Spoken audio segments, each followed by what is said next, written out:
Welcome to the meeting of Thursday, 27th of November 2025. As we declare the meeting open, I will need a mover and seconder to bring in as a procedural motion Councillor Carter. I will move, Madam Mayor. Councillor Cherry, Councillor Cameron. All those in favour of receiving Councillor Carter by teams? That's unanimous. Carried. Welcome, Councillor Carter. Just a reminder that this meeting is being webcast and that those in attendance should refrain from making any defamatory statements. Also, a reminder to the gallery that the use of a recording device is a breach of the Code of Meeting Practice, and anyone contravening or attempting to contravene will be expelled from the meeting. Councillors, if I could ask you to stand for our acknowledgement of country and prayer. Yass Valley Council recognises the Ngunnawal people, the traditional custodians of the land, water and sky.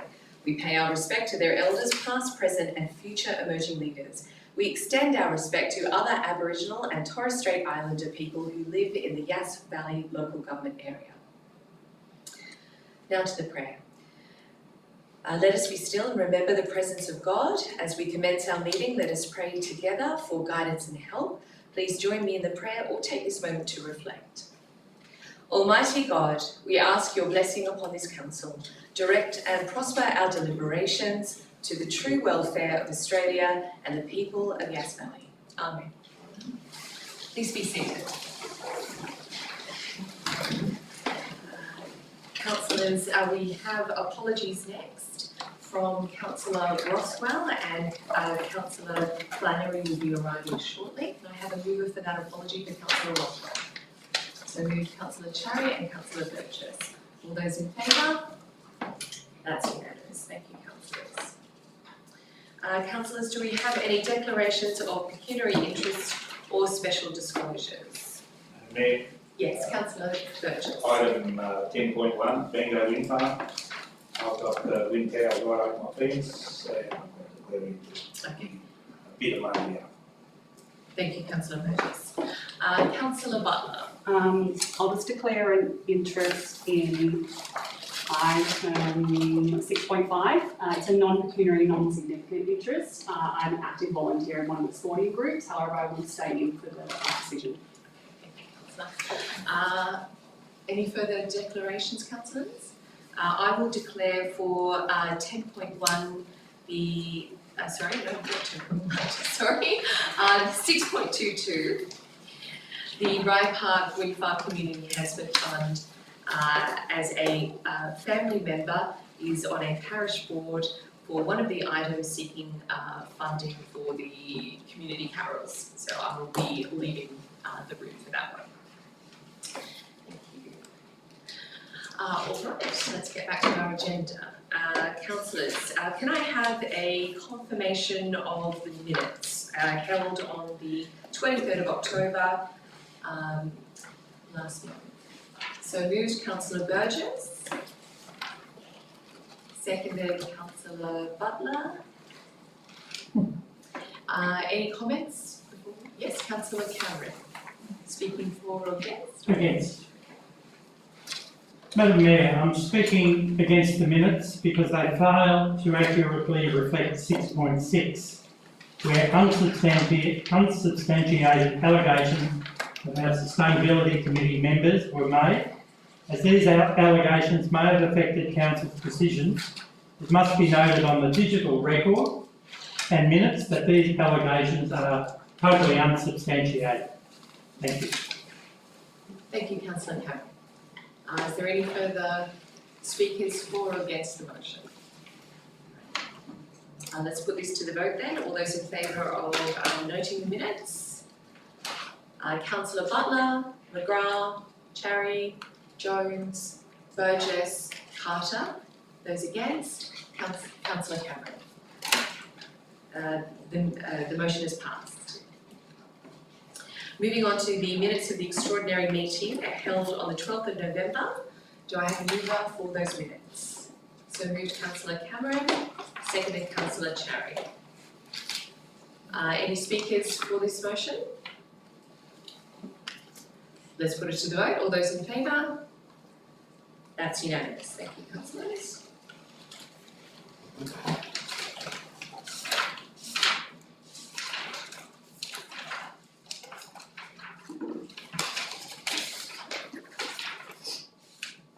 Okay, councillors, moving on to the mayoral minutes. Item 5.1. I have a mayoral minute before you to put that this is in relation to the changes that have recently occurred on the Environmental Planning and Assessment Amendment Act. The council does not support the EPA Amendment Act to remove local councillor decision-making powers in determining development applications that impact our community. If the state government is committed to the implementation of local planning panels, otherwise known as LPPs, then council calls for the immediate inclusion of local councillor representation on the LLPs and the allocation of appropriate funding commensurate with the implementing and operational costs of these planning panels. A mayoral letter be sent to the Honourable Chris Minns, Premier of New South Wales, and the Honourable Paul Scully, MP, Minister for Planning and Public Spaces, and the Minister for Local Government, the Honourable Ron Heine, and Mrs Wendy Tuckerman, MP, Member for Goulburn, detailing Council's objection to the removal of local council decision-making and representation in determining local development applications that impact our community, and advocate for state government funding to meet the implementation and operating costs of the LPP. Councillors, putting this simply, we weren't consulted, we weren't even told, and there's no money put forward for us to implement it. To see our community's elected representatives removed completely from this, along with the dismantling of the regional planning panels, means that there is an unelected, faceless member of the community on this panel, and our community delegation from councillors to represent and be held accountable for our decisions is taken away from us. These planning panels could be upwards of $120,000 each year for us to pay for the subject matter experts, for the chair, and for the community members. This is what we're elected to do, and we do it well. And I asked the recently elected President of LG New South Wales, Mr Darcy Byrne, shortly after these changes came into effect, how were these local planning panels actually working in the cities? And his comment to me was, why would you roll out in the regions what clearly isn't working in the cities? So I think there's a lot to be lost in this, and for a council that's looking for financial sustainability in everything we do, I'm quite shocked that this is being imposed upon us with no reference whatsoever to how we're supposed to pay for it. I had the opportunity to raise this question to the Premier during the Country Mayor's meeting, which he took on notice, and in terms of he was unaware that elected officials would be removed from the process. I had the opportunity to put this question directly to the Secretary, Kirsten Fishburn, and I'm told that a lot of consultation will now occur. I'm hoping that our peak bodies, recently the LG New South Wales Conference, motions were passed to seek to reclaw this representation back. But I think we, along with Goulburn Malwari, along with Queanbeyan Council, are on the front foot in trying to get that strong representation. So I commend the motion to you. Do I have any speakers for or against this motion? I'm happy to put it to you, councillors. All those in favour of that mayoral minute? That's unanimous. Thank you, councillors.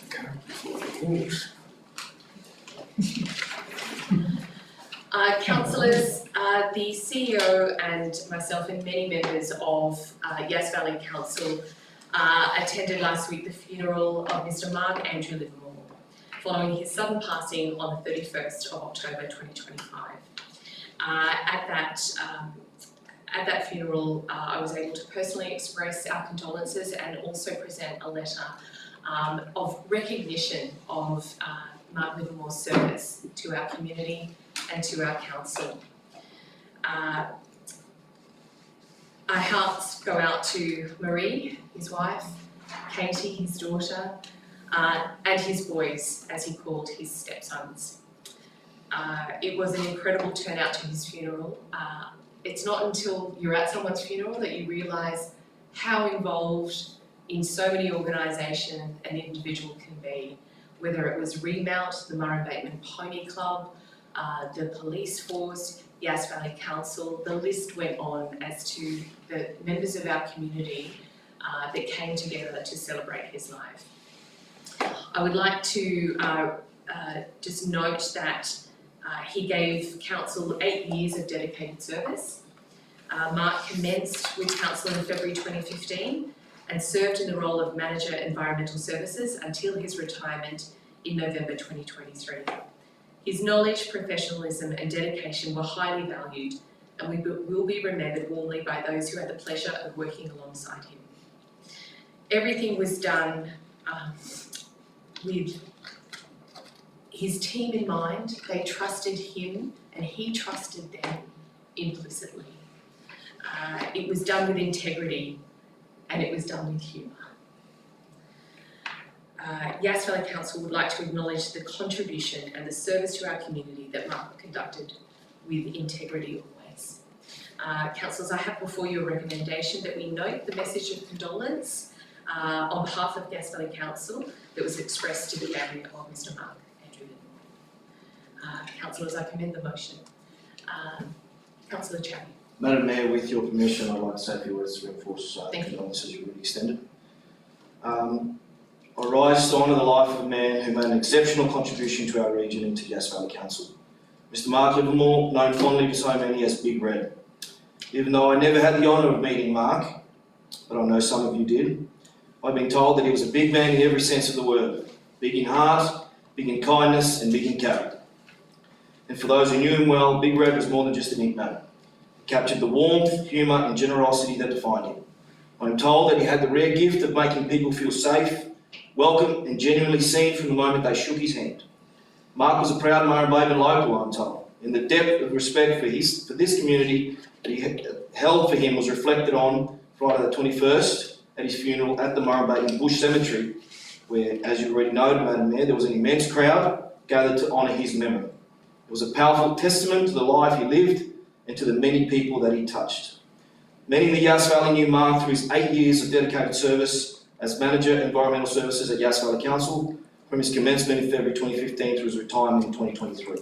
He brought deep knowledge, professionalism and steady, good-humoured leadership style. Mark was instrumental in modernising systems, improving environmental practices and strengthening council's engagement with the community. He led and grew his team with integrity, humility and a genuine commitment to the region he loved. Others knew him from his service as a New South Wales police officer, where he brought the same calm steadiness and sense of duty that shaped his approach to life. And many more knew Mark through his extraordinary contribution to Remount. He dedicated more than 2,000 volunteer hours to supporting veterans, first responders and community members.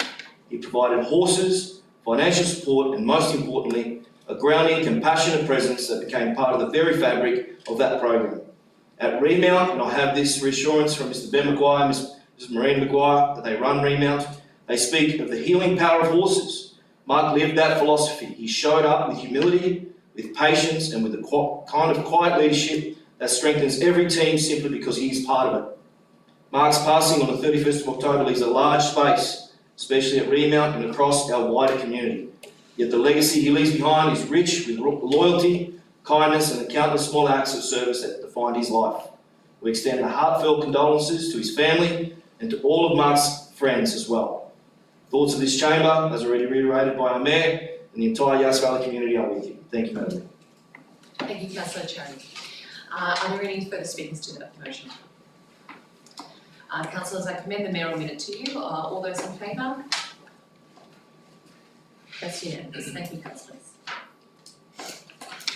Moving on to the item of business in Planning and Environment Directorate 6.1, DA 250545, the electronic scoreboard at Joe O'Connor Park, 16 Laidlaw Street, Yass. We have a recommendation, councillors, that consent be issued for the installation of an electronic scoreboard at 16 Laidlaw Street, Yass. I'll move that recommendation, Madam Mayor. Thank you, councillor Cherry. Do I have a seconder? Thank you, councillor Butler. Councillor Cherry, you have the floor. Push the motion as it stands, Mayor. Councillors, Can I councillor just ask McGrath. a question, Madam Mayor, why the location wasn't identified as Joe O'Connor Park, 16 Mayville Street, so that everyone had a clear understanding of where it was? Thank you, councillor McGrath. Through the CEO, if we can direct that to, yes, the director, Director Neil, thank you. Through you, Madam Mayor. It's accepted process for us to use the legal designated name for a property, which is a lot of DP and the registered street address. If we use terms that are more in common acceptance or unofficial non-legal terms, it can create additional confusion for those who don't have as much local knowledge essentially, whereas if you have a lot in DP, you're able to identify it on a number of avenues to correctly identify which property is impacted. Thank you, Madam Mayor. Do I have any further speakers? Councillor Cameron, Yeah, well, speaking for or against, sorry. I'm going to be speaking against, but can I just, I'm just looking at the attachments on page 5. On page 5, there's a photo there, and this is why I asked my question before. Proposed site and visual of the new scoreboard, okay? And it says figure 2, and I'm just reading underneath what it says. So this is a question, it's sort of an unusual thing. I can't make out what the purpose of this photo is, because it says side view of the proposed scoreboard with clear sight through the houses on the opposite of the river. But the scoreboard has no impact on as it is facing in the opposite direction to the houses, which is very clear, not only because the river is behind it, but there's a massive trees behind it. So it's irrelevant. It's an irrelevant photo because the direction that this scoreboard is pointing to is from the view of the person looking at it, which is where Mr. Thurkelson's house is situated. So this is a photo that has no bearing on anything because it's obvious that nobody's going to see it from the opposite side of the river. You know, I'm just making the point that there's a few things wrong from what I can see about this particular proposal. As I mentioned to the speaker in the forum, there was no discussion with the football club. It would seem to me that the football club could have easily have taken it. I know they don't have to. They could have easily have taken it on board to check the small number of houses which could have been in sight of the scoreboard. It wouldn't have been that difficult. And it would have been easy, I would have thought, that if you talk to those people, say, have you got any problems with it? Could we site it a little bit better? Could we move it over a bit further? And maybe you wouldn't see the scoreboard at all in terms of there are trees there on one side in particular. So there could have been a little bit of negotiation, a little bit of discussion about where the scoreboard should actually be placed. I realise that you want the scoreboard to be seen by the people on the opposite side, where the cars are parked, where the change rooms are, where the people sort of congregate to the kiosk there. I presume there's a kiosk there. I can understand that, but where it actually finished up, I'm not sure why it has to go there. So there could have been some negotiations with that, and I don't think there's been a realistic attempt to do that. So in regard to the lighting of it, I think it's enjoyable to look on your veranda, as Mr. Thurkelson has said, that you can sit on your veranda and watch what's going on. But if it's impacting on your livability at night on occasions, there could be a bit of a problem there. I know the lights are going to be there at night, but they're going to be downwards, and this light is going to be directed towards the back of those houses in the visual sight, diagonally opposite. So I think from my point of view, I don't want to particularly vote against the proposal, but it seems to me as though there are a few issues here that could have been looked at a little bit more in a good neighbourly way. We try and encourage. There's nothing worse from what I can see is when neighbours get into difficulties with each other. We've had some long-running things in Murray Bateman in particular where neighbours have really not got on with each other. I can think of at least 3 or 4 examples, and they are continual problems.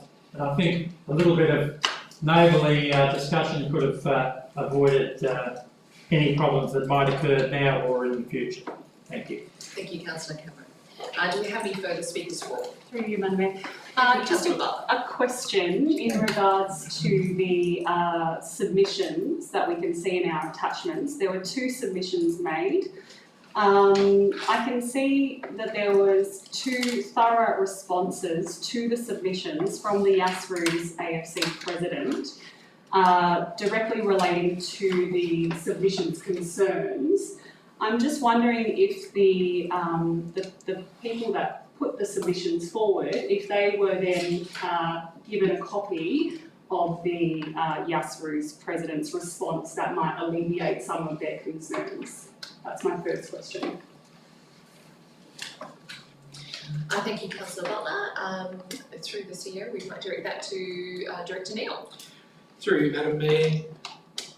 In terms of the correspondence, that is for the applicant, in this case the Yass to provide a response to the Council's assessing officer.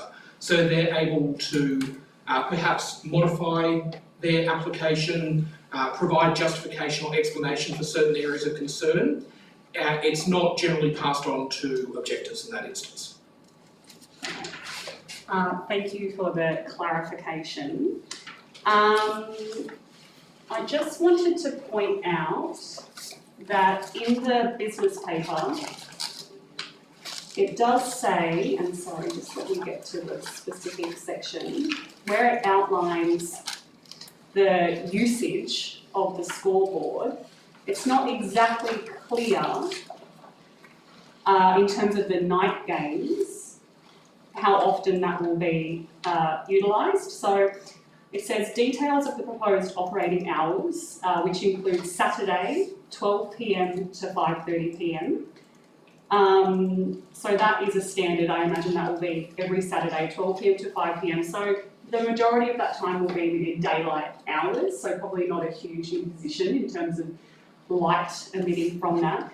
Then it says 3 to 4 night games that will be played between 5 p.m. and 10 p.m. So I just wanted to clarify that that is only potentially a few times per year. So that is not night games that will be happening 3 to 4 times a week or a month. That is potentially per year. So I just wanted to put that on the record, that it's not exactly clear in the business paper, but that is what its intent is for that. I'll just continue on. Joe O'Connor Park is a utilised sporting facility. Scoreboards are a necessary thing for sporting facilities. I understand that they do potentially cause a visual impact for residents that are around the sporting facilities. However, that needs to be taken into consideration of where you're living. The photos that we have received, it's quite a small scoreboard. It's not a huge, big billboard. It only just comes really above the line of the fence line. And I understand from the report why they're positioning it in the place, because it's where the fans will be looking at. And so placing it in another area would sort of not make it a fun scoreboard to be looking at to see who's winning and who's losing. So I understand the placement of it as well. I support the recommendation as it stands. I do understand that, you know, it is not always nice to be looking at infrastructure. However, I think that this scoreboard is low impact and it serves an incredible purpose for the clubs that are using it. Thank you, Councillor Butler. Any further commentary? I'd just like to ask the director a question. From this experience, can we pick up the learnings of when we have to list it officially as the street address? Could we also do the informal name or whatever it's called afterward, going forward? That can be something that we can implement, Terrific. just to make it clear for the community. Yeah, wonderful, thank you. If there's no further comment, Councillor Cherry, you'd like to? Okay. So let's all vote on that for the scoreboard, DA. All those in favour? That is Councillor Butler, Councillor McGrath, Councillor Cherry, Councillor Jones, Councillor Burgess, and Councillor Carter. All those against? Councillor Cameron, the motion is passed. Councillors, we're going to now seek to bring in Councillor Flannery via Teams as she's been unexpectedly delayed at the airport, so we'll seek to bring her in. She's literally running to her car right now as we speak, Madam Mayor. Right, So she may join us as we don't have her yet. Okay, all right, I'll stand by for that. All right. Okay, councillors, while we're in a procedural frame of mind, if I could get someone to move in Globo items 6.6, 6.7, 6.8, 6.10, 6.11, 6.13, 6.14, 6.15 and 9.1 to be passed by exception, noting that you can also ask a question of any of those on that item as we proceed to do so. I will move that, Madam Mayor. Thank you, Councillor Cherry. Do I have a seconder? Councillor McGrath. Do we have any questions for any of these items before we put them through to pass by exception? Councillor Cameron. Maybe it wasn't quite quick enough there. So we can ask questions. You can ask any question on any of those items. Okay, can I still withdraw one or not? Yes, you may. Can I withdraw 6.11, please?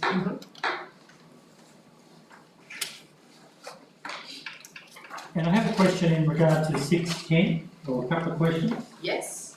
With 6.10, it's quite interesting to read the cost of code of conduct and things. That's quite an interesting exercise.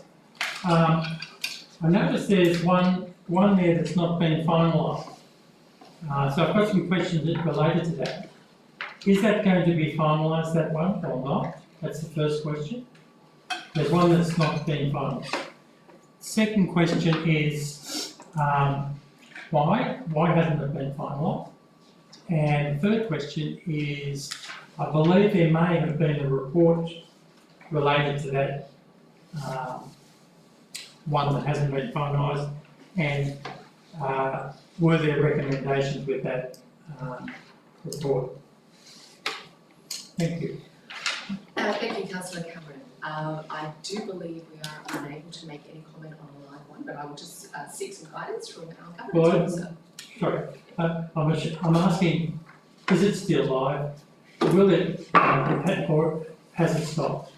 Yeah, thank you. Councillor Cameron, without actually stating which one you're actually referring to, we can't provide, we can guess, but I'm not going to give an answer on something that we can't pin down as the actual code of conduct complaint. Thank you. Madam Mayor, what happened with that 10.1 I declared interest? So You just leave the room when, No, it's in the, you just moved. so the one that you declared an interest in was item 10.1. 10.1. You said 10.1. you can pass the others as a block and then pass that separately. So that was 21. That's not in there, is it? No, Yeah. no, yes. 10.1, Yeah. sorry. You're not in the I group. thought they said 10.1. No. 9.1. That's all right. You have your way then. I'm losing my touch. Okay.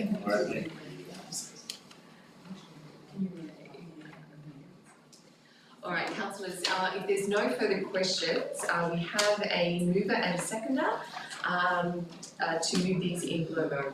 All those in favour? That's unanimous. Thank you, councillors.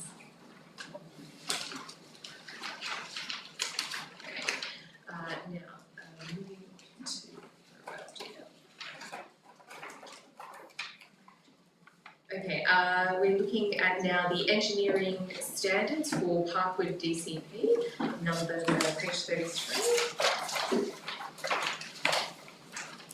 We have a recommendation before us, councillors, to endorse the use of the relevant Australian Capital Territory standards for the provision of infrastructure in the areas covered by the Parkwood LEP. Do I have a mover? So moved Councillor Chariot, seconded Councillor McGrath. Councillor Chan. Madam Mayor, thank you. My fellow councillors, I'd like to very briefly commend the proactive and disciplined approach of our new Plan Director, Mr Andrew Neal. I'm sure we all agree that Andrew has brought structure and clarity to what is an immensely complex cross-border project, and his professional mastery is evident in the draft DCP before us. Finalising this DCP is essential planning work. Before the first DA is submitted to Yass Valley Council in 2027, we are compelled to have a clear and defensible framework so that assessments are consistent, efficient and fully aligned with the intent of the Parkwood LEP. It is also encouraging to see this draft reflecting the ACT government's infrastructure standards, which is critical given the scale and long-term importance of Parkwood. Supporting this go to public exhibition is an appropriate procedural step, I believe. It keeps Yass Valley Council ahead of the development curve and ensures our community has a transparent opportunity to engage. I look forward to continuing this discussion and deliberation relating to this major critical development within the Yass Valley LGA. Thank you, Madam. Thank you, Councillor Chariot. Do I have it as the seconder who would like the opportunity to speak? Do I have any speakers against the motion? Just Councillor Cameron, are you speaking for or against your question? question sort of thing. Just a couple of quick questions. Staff has been developing the DCP. I think going back a couple of years ago, is it our staff or is it staff being provided by other people? Through your Madam Mayor to the CEO. Yes. Through you, Madam Mayor. The DCP is being developed by the consultants of the developer. Yeah, just getting stuck to words. Of the developer, however, is strongly peer reviewed by council staff, and where we have questions, we actually get our own consultants to do that peer review as well. Okay, and maybe through you, Madam Mayor, to the Director of Infrastructure and Assets. It mentions the RD pole line policy, which is the road policy that's, I think, relevant for Yass Valley at the moment. Is going to be, that's going to be applied to this new area. When was that last review? Off the top of your head, of course.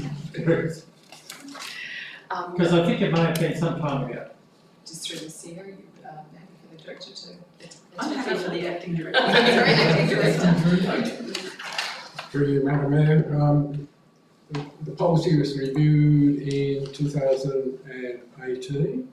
The policy won't apply to Parkwood. Right. The DCP will, our policy will disappear at some point because the DCP's replaced the policy. All the information in that policy is in the current DCP for Yass Valley Council.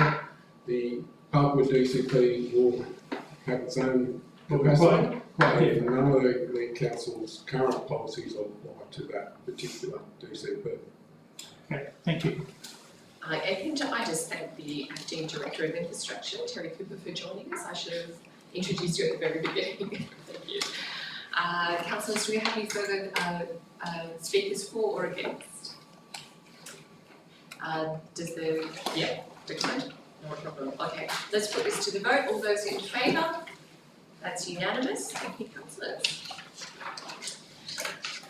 Moving on to item 6.3, the draft renewable energy community benefit policy. There is a recommendation in the business paper that council adopts the draft renewable community benefit policy. Councillors can choose to remove any motion from the floor.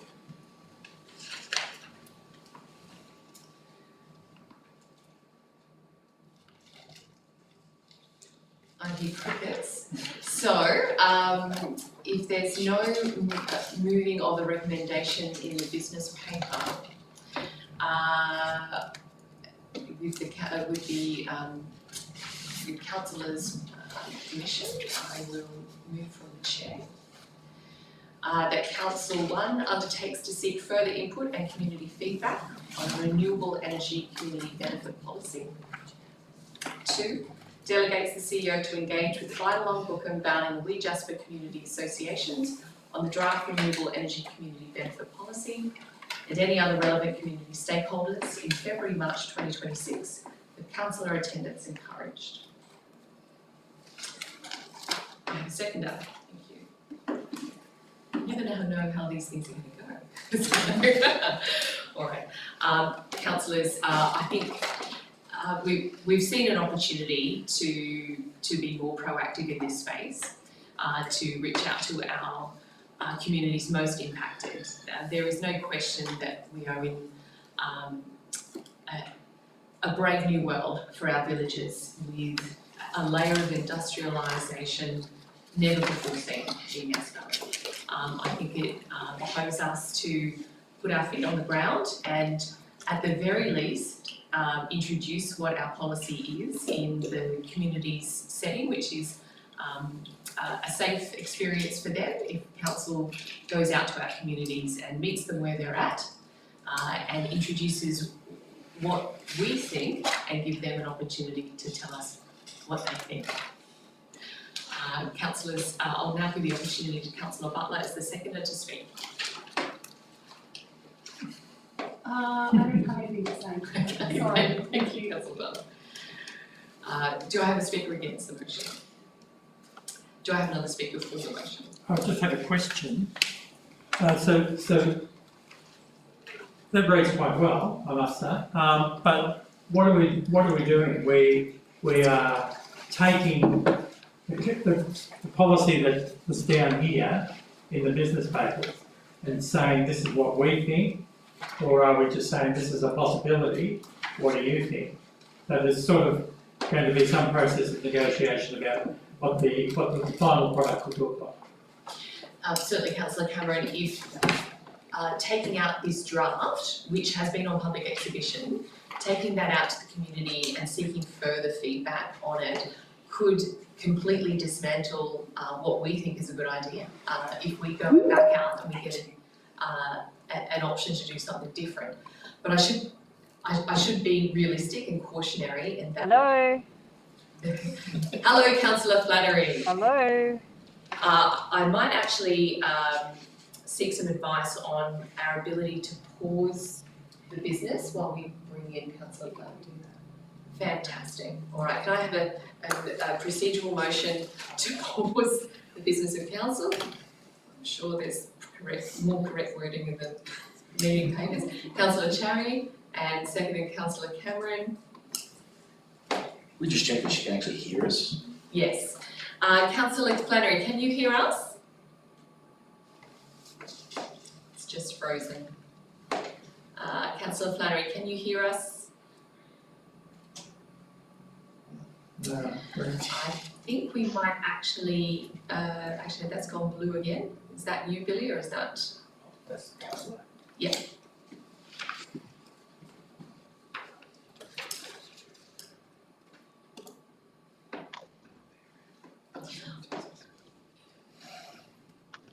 Councillors, with your patience, we might just seek to bring her in again. Yes, Councillor Flannery, can you hear us?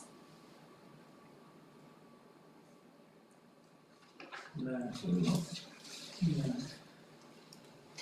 What I may do is I'll do a procedural motion right now to suspend the business of council for 2 minutes while we do a motion to bring her in via Teams. That way, when she has an active link, we've already done it. So Councillor Cherry and Cameron have moved a procedural motion to suspend the business of council at this council meeting. I'll set a limit of 2 minutes for that. All those in favour? That's unanimous. That motion is passed. Now, if I could have a procedural motion to bring Councillor Flannery into the meeting via Teams. So moved Councillor Cherry, seconded Councillor Cameron. All those in favour? That's unanimous. Okay, so when we have an active link with Councillor Flannery, she is good to participate in this meeting. Now I need another procedural motion to pick up the business of the meeting again. Councillor McGrath, thank you. Seconded, Councillor Butler. All those in favour? Unanimous. Right, we are now back in our business of the draft renewable energy community benefit policy. We have a motion before us, which is that council undertakes to seek further input and community feedback on a renewable energy community benefit policy. And 2, we delegate to the CEO to engage with the Binalong, Bookham, Bowling and Wee Jasper community associations on the draft renewable energy community benefit policy and any other relevant community stakeholders in February, March 2026 with councillor attendance encouraged. Noting through that delegation to the CEO, she can choose to bring whatever staff required for that role, and councillor attendance is encouraged so that we can also be a part of this community engagement process. Can we, Yes. maybe just put delegates to the CEO or her nominated delegate, just in case I'm not Yes. here for some reason. Thank you. Yep.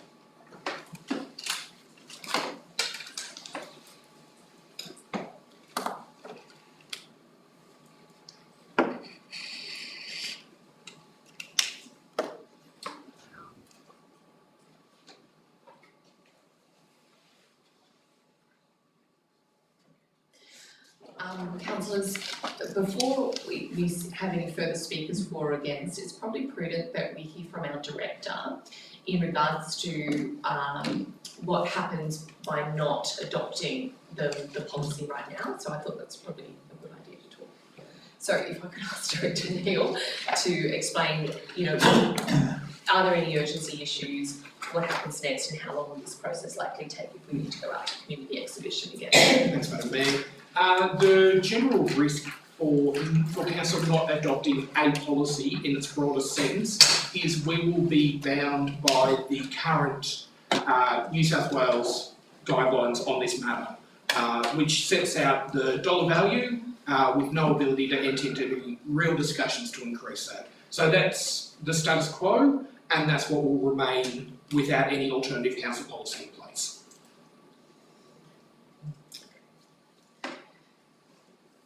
Councillors, do we have any further speakers for or against the motion? I have to speak for the motion, Madam Mayor. I'm going to give you a little bit of a prop here, noting what we discussed at the local government conference, and I do note that the Yass council motion that was pushed that relates to state significant project community impact protection, which is related to this policy. I'd like to mention your advocacy. It's particularly impressive seeing you thunder away at the inner city metropolitan councillor who had no idea about renewable projects, and clearly the comment that was made within the quorum or within the group of voting delegates was that there's no chance of that inner city council ever seeing a wind farm in their particular part of the state. But in essence, I'd just like to commend you on that. Thank you for that, and obviously being part of the room and then seeing that it was a unanimous vote by all voting delegates. Really goes to show the commitment, first of all, that you have, but the support that you have within the chamber to continue to advocate for communities such as Bowling, Binalong and Bookham, and I particularly want to thank you for that. Thank you. Thank you, Councillor Sharon. Accepted with red cheeks. Councillors, do we have any further speakers for or against? Okay, let's put this one to the vote. All those in favour? That's unanimous. Thank you, councillors. All right, moving on to item 6.4, the draft Parks and Play Strategy 2025. Do I have a mover? I'll move. So moved by Councillor Flannery. Seconded, Councillor Butler. Councillor Flannery, you have the floor, or the screen to be exact. I know, in a car on a screen, thanks to Qantas. But thank you for letting me join online. I commend the council on developing this policy. I'm speaking not in support of it. I would like it to be referred back to the responsible officers in council, and I can outline my reasons why. Should I do that now, or should I do that at a later stage? Sorry, Councillor Flannery, are you moving an alternate motion or the recommendation in the business paper? An alternative motion. So I might actually get you to, I'll just reverse our flow for a second, because Councillor Butler seconded the motion in the business paper. So if you could state what your motion is, so that we're clear on what the motion is on the floor. Yes, and apologies that I'm not there to do this, and it might be a bit haphazard. I would like the relevant policy to be referred back to council back to the administrative area that's responsible for the strategy. I don't think it's fit for public consultation, and so that's the recommendation that I'm putting forward. So I think if I can just paraphrase what Councillor Flannery has put forward, that the draft Parks and Play Strategy 2025 be referred back to council for further. Yes, further review.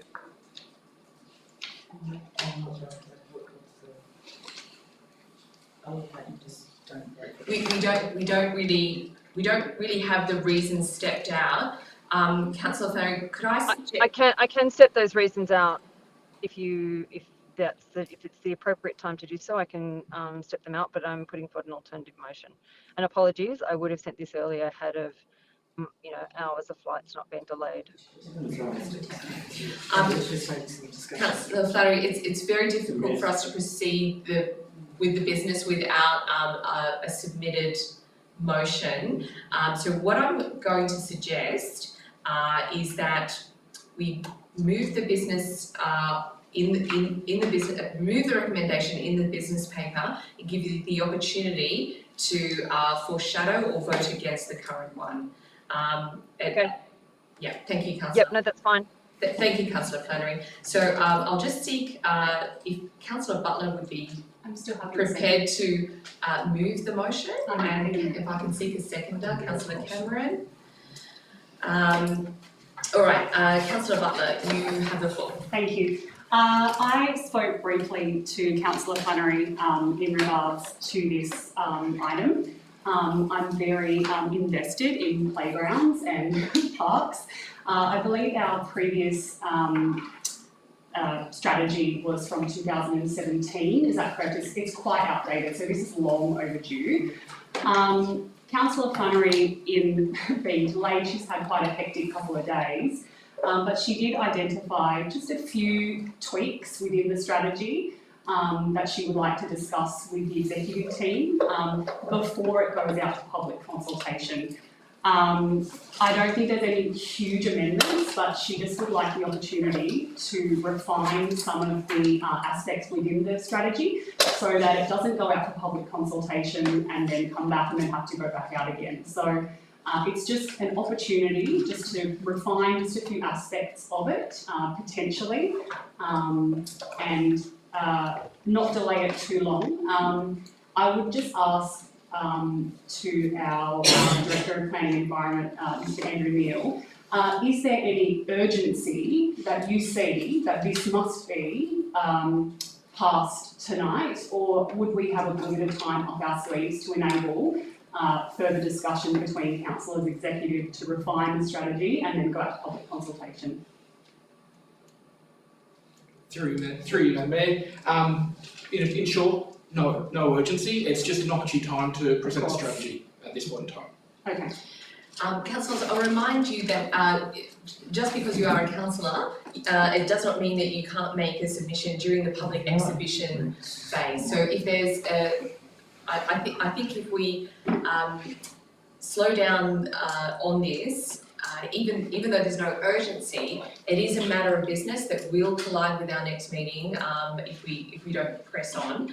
And the window of opportunity that's given to councillors is unfortunately, it's a set time between the time we get our business papers and the time we make a decision, and we are charged with doing our actions in that time. And I sympathise quite well with Councillor Flannery's position. I've been in that before, and sometimes we have to chew gum and walk at the same time, and along with our community. And the 28-day period might be the time for those changes to come in. Councillor Can Chair. I speak? Sorry. Councillor Flannery, I'll just give you the opportunity straight after Councillor Cherry. Thank you, Madam Mayor. Just to clarify, clearly there are highly likely people to submit a submission to this, noting if it does get resolved this evening. And this is also relevant to a couple of other motions that we're going to talk about shortly, but I just want to clarify, if I may, to the Director, through you, Madam Mayor. Once that or a submission or multiple submissions are made, theoretically that then comes back to us to resolve. Is that correct? Through you, Madam Mayor, yes, it will come back to council where there are submissions made. Thank you very much. Appreciate it. Councillor Flannery. I recognise the timing, but you know, the place for this strategy also coincides with the Christmas time and end of school year, so parents that have kids that play in the parks and things will have really limited time to discuss. So if there's no urgency, I would hope that we would give people an appropriate time to discuss it. But I just wanted to draw some points to your attention and perhaps to the Director's attention. There's nothing in the current strategy that talks about exotic weed removal, which is our Riverbank Park, one of our most important parks, and yet we continue to show exotic weeds there and have no strategy to remove them. In the litter collection section, sorry, I don't have the relevant page in front of me. It talks about frequency of litter collection, and it doesn't link litter collection towards usage. To me, it's not a strategy. It's something that's just ticking boxes saying we have something. Yes, it does talk about a hierarchy of parks, but we already have a hierarchy of parks in terms of their size and their scale. It doesn't link any of our future development of parks to future growth areas in Sutton, in Yass. You know, there's these ambiguous pictures of parks in Yass that the same picture is painted on, the same symbol is used for an existing park to a proposed park with nothing to define a growth area. I can't see that this is actually a strategy. Page 31, it talks about upgrades, and you know, are our upgrades talking about council upgrades, developer upgrades? Are they talking, you know, are they linking them to our path? This is just something that, yes, does need to be done, but really there's so much missing from this to make it an actual strategy that could help us. You know, it really is for council to get it right, because we do have a number of parks, we have a lot of growth, and to me, I could only find things in this strategy that related to sort of a bigger centre, like it talks about village parks and town parks and things, and it doesn't talk about walkability. It doesn't refer to anything that I could really feel was part of my town or my community. You know, Barney's Cafe, for example, in Bookham could be a part, you know, a park was proposed for there, which has got high visitation. We don't have anything in this strategy about areas of high visitation. And so therefore it's just something that's about maintenance and not really a strategic outlook on what we want to do with our parks and how they play a really important role for both people that live in the park, or not live in the park, hopefully people don't live in the park, live in the town and use the parks, and also people that visit the town. So my feeling is there are tweaks, yes, but you go back and tell me how page 31 upgrade is going to help us in any strategic nature. And so I don't feel it's part of the community's job to come forth with that information. I feel that it's incumbent upon us as councillors and as council representatives to make some of those, to put some of those items in a strategic document. I mean, if we don't do it, why should the community do it? All right, thank you, Councillor. So that's why my recommendation is we go back. Given that the Director said that there's no urgency, we go back and look at some various areas, particularly around the maintenance. Like in one of the areas of the regional park, of which I think Riverbank would be included, it says that we do weekly litter collection. I mean, we don't do weekly litter collection there now. I think we do every second or third day. We must relate that to kind of frequency of use, but I can't see any statistics. You know, we must have garbage collection data that says these parks have more rubbish in them for various reasons, but we don't have any of that, or these parks are used for different events like Christmas Councillor carols. Flannery, I'll just pause you there because we're exceeded the opportunity for you to speak. However, if the mover and the seconder are amenable, I would like to pick up on what Councillor Flannery has indicated in terms of our timing of public exhibition and propose that we extend the public exhibition period to January the 31st, which enables all of December, and I'm pretty sure the kids are back at around the Australia Day mark or the 27th, just to give us that extra opportunity. And I'm expecting quite a significant submission from Councillor Flannery during that period, since it is an area of her passion and expertise. Sorry, I just don't see why I should make the submission when the council staff should be on top of this. They should have the statistics. Like, I think we should go back and get our staff to make. I understand your passion and the reasons why you wanted to. It's not my passion, it's my expertise. It's not my passion. I understand your expertise in this matter. Thank you, Councillor Flannery.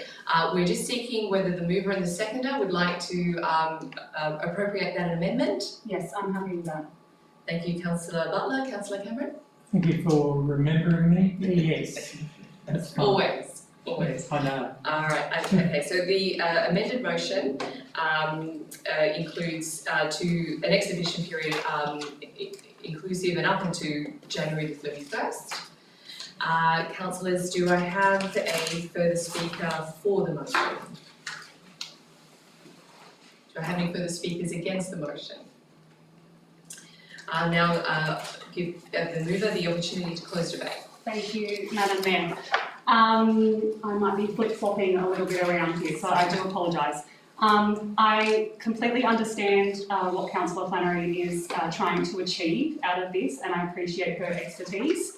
I'm also incredibly grateful to the staff for producing this fantastic document that is so much better than the 2017 strategy.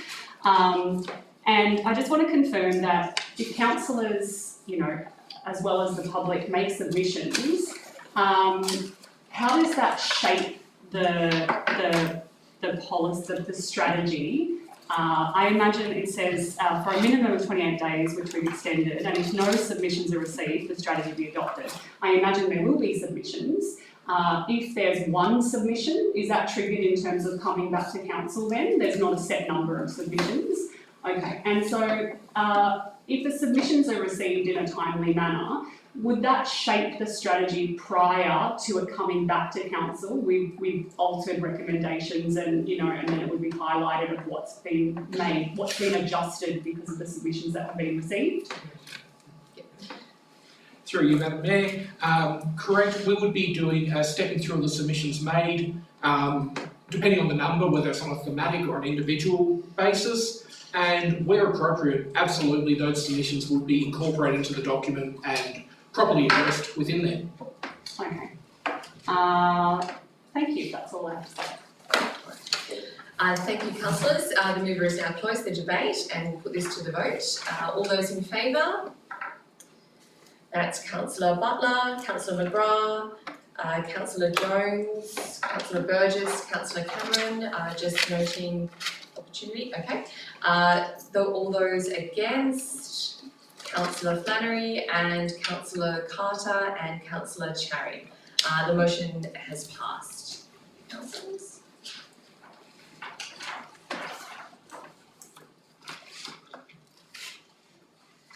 Okay, moving on to item 6.5, Council Sporting Facilities User Charges Review. Councillors, we have a recommendation in the business paper, or you can move your own from the floor.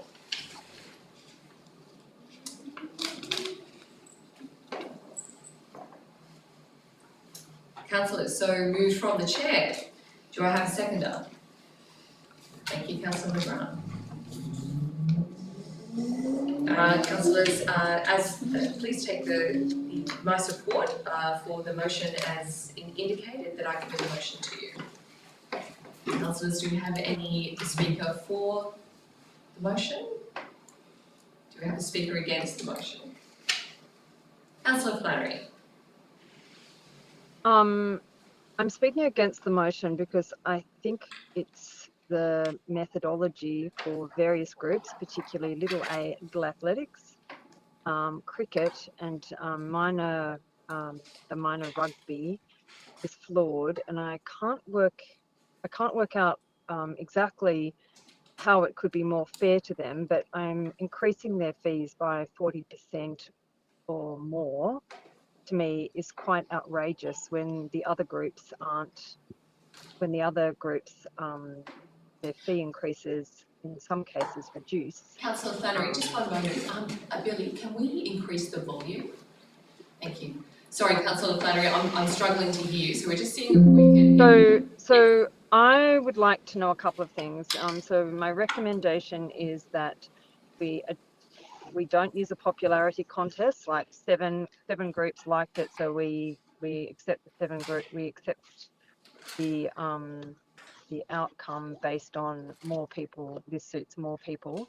But given we have the new sporting committee, that we refer the user fees to the sporting committee, of which the Deputy Mayor and I are on that committee, and we come back to you in the February or March meeting after our first meeting with those groups. I just note that in the council papers, only option 1 showed the costing impact of the different groups. The items 2, 3 and 4 weren't costed out to see the different impacts. I also question why the sporting groups' names were redacted in the papers. Like, that just seemed quite strange to me, that they're representing, say, cricket, and yet the Cricket Association's name was redacted. There's no privacy issues there. We want to know which groups are more affected than others, and so my recommendation is that we keep the fees as is, and given that we are looking at the fee changes in the 26-27 budget, that it's referred to the sporting committee for further review. Thank you, Councillor Flannery. Do I have any further speakers for the motion? Any further speakers against the motion? Councillor Cherry. If I may, I'd just like to say a few points. I too had a chat to Councillor Flannery about this particular motion. I feel that having just resolved as a chamber to establish our advisory committees at our last meeting, I think it would be very beneficial to us all to allow Councillor Flannery and Councillor Butler to have a chat to the user groups that will be part of that committee, to then get further insight and further feedback on this particular point. I do know that this motion came to us quite a few months back, and this is obviously the second time we've seen this, but I really appreciate the efforts of the staff to go and conduct such a thorough and comprehensive feedback community consultation. I myself put this out on social media for personal feedback, and I barely received any input. It was quite agnostic, barring maybe 1 or 2 people that wanted to say yes, we provide our feedback to council members, council staff, and they're really appreciative of that input. But I feel right now I would really love to give Councillor Flannery and Councillor Butler an opportunity to talk to those groups personally as part of the advisory committee to enact the purpose of those committees. I'd love to see that happen, and hence why I'm speaking against this motion. Thank you. Thank you, Councillor Cherry. I might actually ask a question of the Director, because when this last came before us, we had a similar reaction about community consultation, and so we instructed our council executive to actively go and meet with the community groups. So back in June, we said to bring this back to us after additional consultation with sporting groups is undertaken to determine the preferred sporting facility user charges calculation rate. So I'll just ask our Director how that went. Thank you, Madam Mayor. It's important to note that this is not to set these rates. This is to provide these rates for the 26-27 fees and charges, which will be placed on public exhibition later in this financial year. So these are the results of the feedback and consultation that staff have held with these groups, and that has taken an approach of talking to each of those groups, giving them the financial breakdown of what each individual model looks like, and then collating that information to present to you as what the 26-27 fees and charges will look like before they go out on public exhibition. So this is not doing anything apart from providing you with that updated report as per the June resolution to say this is what 26-27 may look like for public exhibition. Councillors, I might just chime in here, mainly because Director Neil was not part of the original conversation. The original resolution was to come back before the end of this calendar year with the intent to be able to apply these fees for the remainder half of the financial year. Council staff have looked at it and said, what we'll do is wait until 26-27 because by the time we go through the public exhibition process, you're going to be only able to apply for 2 or 3 months on a pro rata basis. Not only that, but putting this document forward now provides early warning for those sporting groups to be able to prepare for what council is intending to do for 26 and 27. And I think that's really important that we're giving that advance notice because I know that was something that councillors was very passionate about at the last time we put this document forward. So I'll just leave it at that. Thank you, Ms. Bailey. Councillors, I'll now. Madam Mayor. Oh, sorry. Thank you. Councillor Butler. I completely understand the need to increase the user fees in line with the amount of money that council has recently poured into the infrastructure, which is almost world class in some of the areas in Yass, and I know that the sporting groups are incredibly grateful of that. And I completely agree with Ms. Burley's statement that giving as much notice to the clubs, which, if this was adopted and these fees went up at the 26-27, that would give the clubs almost 6 months to organise how they would come up with that amount of money without increasing their fees to offset that. I really appreciate that the staff went out and individually spoke to every single group, and every single group put forward their submission. So there was 100% uptake of the consultative period and the sporting groups, putting forward what their option would be. There's just a couple of really gross increases, and that's one in particular is the Yass Minor Rugby League Club. That it's almost that one that's really putting me off going through this whole thing. It's gone up from. The potential fee for them is $8,177 per year.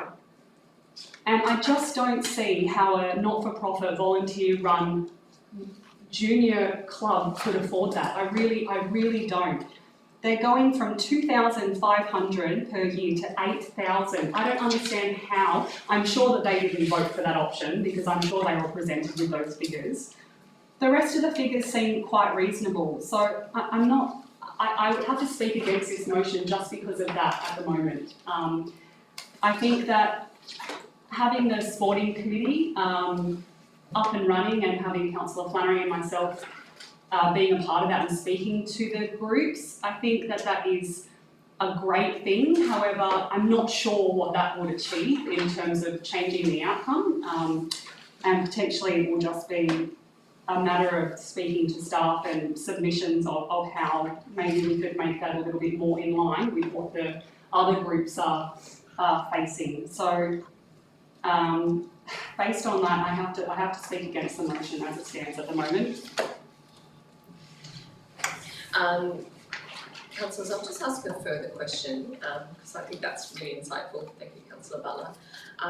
If I can ask a question of the Director of, given we've got a junior sporting club attracting what is the outlier fee in this particular annualised fee table, is there anything we can do in the public exhibition time to rework some of those issues, or is this something that we need to bring back to actually do? Like, does it impact on all of the others? I'll need to take that on notice and get back to you on that one. Yes. Through you, Madam Mayor, one, and it doesn't change the outcome, but one mechanism that we could take is for staged implementation. So you might say, over a 3-year period, allowing them to get to this point. I guess some of the issues is that that particular fee is somewhat less than a number of the other fees that from a starting base. And it's calculated, I understand, on using the facilities as well. So it's really the fact that they started at 2,500, where the Yass Football Club is starting a base at 4,362. So already paying $2,000 more at this point in time. And then it goes on the level of usage, so probably the number of members and the number of games and all that component, and that's how it's calculated. So noting that there is a significant increase, one of the mechanisms we could do is over a 3-year period apply the new rates on a 20% increase or 25, whatever it works out. Councillor Flannery, that's my question. Councillor Flannery. I know that we can probably cut the cake in different ways. I think that's what's being suggested. So that's why I really feel we need to go back and rethink, because the areas that seem to be penalised are ones with kids sport, like little A's, junior rugby. They're low, well, particularly with little A's, it's low impact, and cricket is long duration, low impact when the ovals aren't being used. So what we've got is 7 groups, of all of similar nature, football, AFL, all of those things that played at a similar time of year, almost have a pretty even basis to what they're paying. It's these 3 outliers that I just want to understand, is there a way that we could come up with a methodology that still captures, costs and things, but really supports kids playing sport in Yass and doesn't put this massive price hike on them. If we implement over 3 years, it still means, yes, it just puts off the pain a little bit. So I feel that we should, as a town, really support kids playing sport and not give these massive price rises, and to go back and see what could we cope with. As I said, it's low impact and it's kids sport, and we want as many kids as we can in our parks playing sport. Councillor Flannery, a thought has occurred to me that essentially what you're saying in terms of and what the staff is saying in terms of there's the flat fee and then the usage fee, but some of those sports are low impact. It's something that we could workshop in terms of introducing a cap, for example, a cap of $5,000 for any sport that has that children participating. So we've got our base fee for the usage of it, and then we've got the usage on top, but that caps out at a certain fee. So that's something that we would certainly have to workshop. And I know that we're only doing 11% cost recovery. And I'm more than happy to spend some time thinking about it. It kind of needs, and I know the staff have done this, but they've gone out to speak to the groups about the same, pick one of 4 options which you like more or less. 7 have picked one and the sports are all of the same nature. And then there's 3 that have massive price increases. And, some of those may not want to pass it on. They may need to do more fundraising themselves, but it affects parents and it affects kids playing sport. And I just feel that that's a very poor thing for the council to do when these sports are very low impact, and really, Little A's, and I'm not a member of Little A's at all, although I run all my life, would be better off disbanding the club and just having the kids run around without having a club, because otherwise they're hit with this fee. And so I think that we need to rethink the model for these 3 clubs. I don't know why the junior rugby, maybe because they weren't paying a higher amount initially, maybe they've come from a low base, I'm not sure, but I do think that we need to look at the metrics behind how they're, what another option could be for these different sports. Like we've got a different method for equestrian, and surprisingly equestrian prices have gone down, so that to me was quite baffling. Thank you, Councillor Flannery. So, councillors, to proceed the business in front of us, we have a motion before us. If I could put it to the vote, I won't seek to speak to close, since I moved it from the chair to keep our business rolling. All those in favour of the motion before you? Sorry, Madam Mayor, I can't see the amendment. There was an amendment to the motion, right? I can't see that. So could you clarify what that was? Councillor Carter, there's no amendment to this motion before you, so it's as the business papers. Okay, thank you. I thought there was an attempt to shift the date, but okay, that's fine. Thank you. That was the last motion. Oh, apologies. Thank you. Just checking. Okay, so we're going to put this one to the vote. All those in favour of this? So we have Councillor McGrath. Sorry to leave you hanging there, Councillor McGrath. Wow. Okay. Sorry. I didn't want to see you go down completely. Little did you know I had jumped ship already. Okay. Councillors, do we have an alternate motion before us from the floor? Motion to I think the alternative motion is that the user fees for 26-27 is referred to the newly formed sporting groups, and we'll report back following the first meeting. Sorry, Councillor Flannery. Sorry, I have allowed something that's not allowable because we didn't have a foreshadowed motion. So look, it's up to the staff now to pick up our mess after this meeting and figure out what to do. So thank you for that. Councillors, that motion is now lost. Moving on. We're skipping over 6.6, 6.7, 6.8. Sorry, could I just ask a question of clarification? So therefore it goes and perhaps through the I'm not sure who it's through. So what happens now? Like, does it go back to the staff and come back to the council, or does it go back to the staff? What happens? So councillors, that is for information to be shared after the meeting because it's not in our business papers to discuss. So once a motion is lost, it's lost, and we'll look forward to that update from staff after. So councillors, we're moving on to item. Just bear with me. 6.9. Thank you. Lost my flow.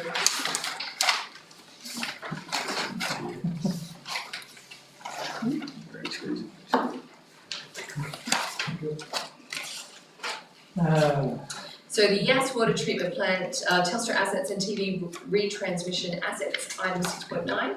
We have a recommendation before us, council, is that we note the new designated location within the Yass water treatment plant premises for the purposes of a Telstra telecommunication facility, and we authorise the Chief Executive Officer to negotiate a heads of agreement with Telstra for the use of the designated location for the telecommunications facility. Do I have a mover? So moved, Councillor Cherry. Seconded, Councillor Burgess. Any speakers for? Yes. Okay.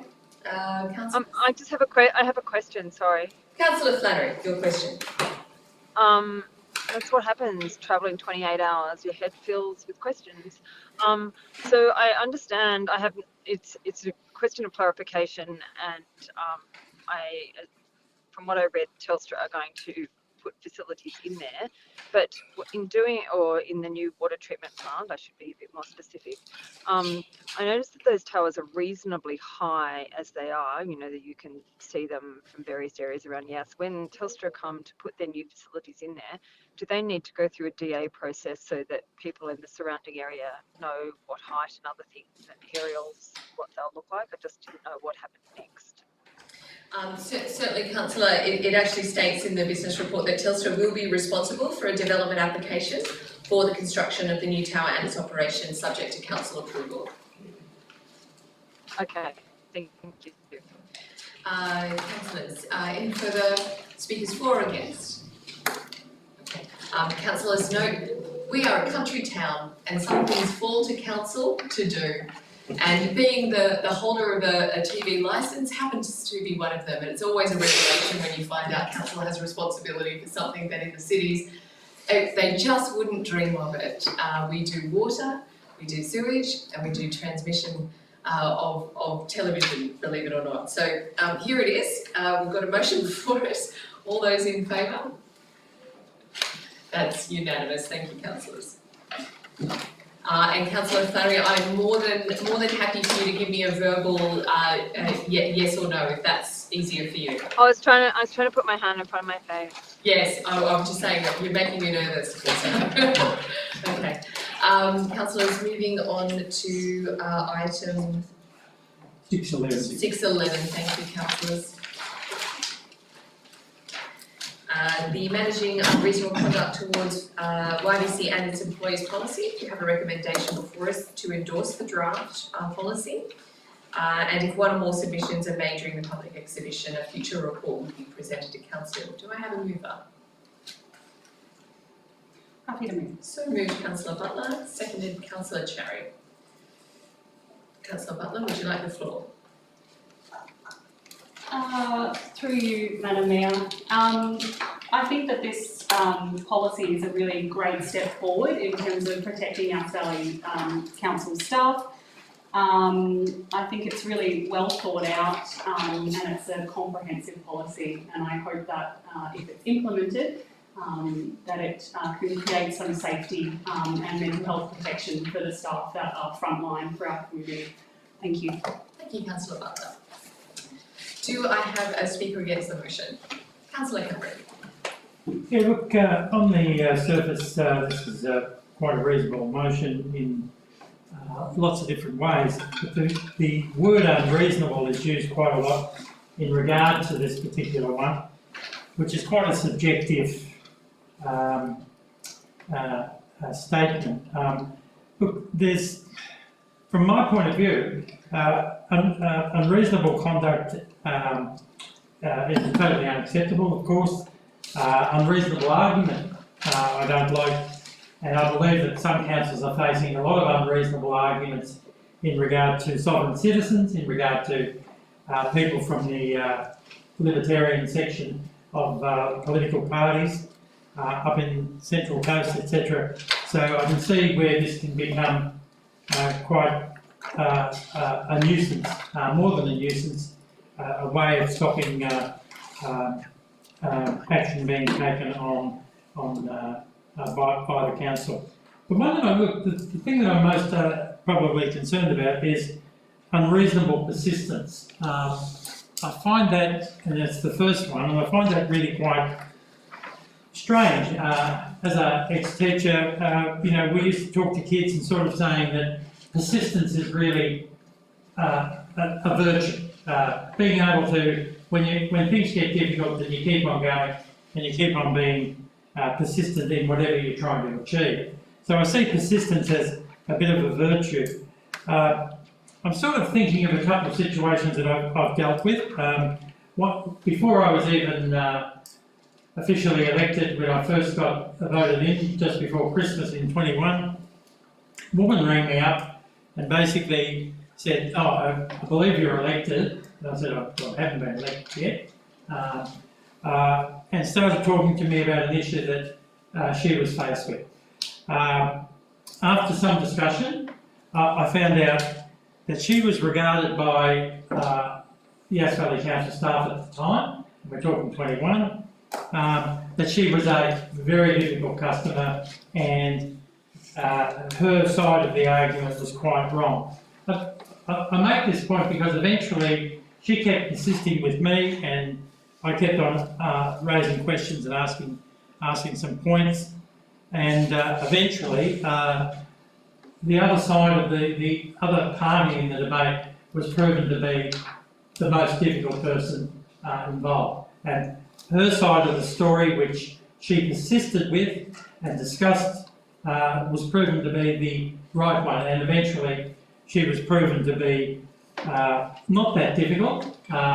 And in fact, the other parties of the debate had basically been lying about what was going on. So that's an example of persistence, and you could have called it unreasonable at some stage. And I think the staff at that time had decided that she was too difficult to deal with. The other issue that I raise is the residents of Mont Street who have been going to the local traffic forum for about 10 or 15 years, trying to get something happening there. And they're trying to get a change on the basis of noise and safety and a few other issues which we'll raise later on. But, you know, they've been tackling that issue of the road near there, which they're situated on, for the best part of 15 years, and 3 chair people who have looked after the local traffic committee. So they're persistent, they still haven't won that argument. We don't know whether the speed's going to go down or not. It depends on how persistent Councillor McGrath is, whether the speed goes down to 40 or not. So unreasonable persistence is not a term that I like. I know, having done an email to the CEO, that where this unreasonableness has come from the Ombudsman, etc., and they've taken that on board. But I just don't like unreasonable persistence. Thank you. Thank you, Councillor Cameron. I request the CEO respond. Thank you, and through you, Madam Mayor. Councillor Cameron, as you rightly pointed out, You have a yeah. sorry, this is based on the New South Wales Ombudsman's Office guideline. It is very difficult to be classified as an unreasonable or have unreasonable conduct as part of council. It's not a decision that we make lightly, and it goes through a number of mechanisms before one would be classified in that area. In terms of unreasonable, you may say that it's subjective, but it's used in many pieces of legislation about the reasonable person test, and I think it's quite a well-known and a point of legal terminology, and that's what this policy does. And further, I don't think we are classifying as advocacy as unreasonable persistence, and there's definitely a difference between the two. I think possibly, you know, our advocacy on Barton Highway, for example, is persistent, is very persistent, and one that we are happy to continue to do. And I think so for the residents of Mont Street, that is advocating for what they'd like to see. That is very different under this policy in terms of unreasonable persistence. So where, for example, someone has made a code of conduct complaint and it's been investigated, that needs to end once it's been properly investigated and can't be re-prosecuted over and over again. That is the type of incident that we'd be looking at, or type of conduct that we would be looking at under this policy. Lastly, I would say it is absolutely paramount that council has systems in place to protect the health and safety of their staff, and this is a mechanism that is part of that health and safety requirement. We've seen the vast majority of our community engaging very respectfully, and I think I've said that as part of our IPNR roadshows and many other discussions that I've had with our community, and I'm really proud to be part of this community because of the way that they put forward, you know, when they're not happy or when they're advocating for certain things. This is for the very minority, and it must go through a stringent process, sets out a stringent process for our staff to ensure their health and safety, but also make sure that we are not jumping the gun on that determination. Thank you. Councillors, do I have a further speaker for the motion? Councillor Chair. Madam Mayor, thank you. Just very quickly, I'd like to just reinforce the comments made by Councillor Butler. As most people would know, I run a business that works with workplace culture as our primary focus. And also myself and my colleague Councillor Rothwell, who's not here this evening, we initiated a workplace culture review within council last year. So in essence, to see this put before us now is extremely encouraging. I'm very happy to see this. From a legal perspective, I have consultants that are experts in the positive duty that we as employers now have of our employees. So the Respect Our Work legislation deals directly to that. So I commend the CEO on her efforts to do that, but I know this doesn't relate to that specifically. This relates more to the way that our staff interact with the public. As we all know as councillors, we cop a bit of flack, and that's part of the job, and we take that on board, and we wouldn't take this role upon this chamber if we didn't expect that. But in saying that, our staff don't deserve that. Our staff do a fantastic job, and I'm not going to put the CEO on the spot and ask her some of the issues that were raised as part of that workplace culture, because that's not my job. That's for her and her staff to deal with operationally and internally within the organisation. So I have trust and confidence in that the executive team will look after that, but I'd just like to make a comment that I really support this motion and this policy because it protects our staff, which is something that is a responsibility that we have to duty of care that the CEO primarily has to her staff, but we as a chamber have back to the CEO so that she can look after herself. So in saying that, I commend this motion to you as well. Thank you, Councillor Cherry. Do we have any further speakers? Councillor Carter, speaking for or against? I just make nominally for. I think this is all proper and appropriate. I'll just caution against the reflections and reference to the reasonable person test in law. It's something that in my career we've spent a long time arguing against because it creates a sense of the perfect person test, and therefore everything that's not perfect constitutes unreasonable. I think we just be cautious, I think, in that kind of reference to what we mean by that. But I think there is a clear standard of what unreasonable tends to mean in terms of interactions with people. And I think commending particularly what Councillor Cherry is suggesting in terms of protecting staff, often dealing with conversations, particularly at the council level, that they may not necessarily understand where the genesis comes from, and that's the civil and civic challenge of navigating multiple levels of government and the like. So I think in that sense, I commend the broad motion in terms of being able to find safe spaces for our staff to do their work more generally. Thank you, Councillor Carter. Is there any further speakers against? Then I think we'll revert back to Councillor Butler to close the debate. It's all been said. Thank you. Thank you, Councillor Butler. All those in favour of that motion? Councillor Flannery, Councillor Carter, Councillor Butler, Councillor McGrath, Councillor Cherry, Jones, Councillor Burgess. All those against? Councillor Cameron. The motion is passed.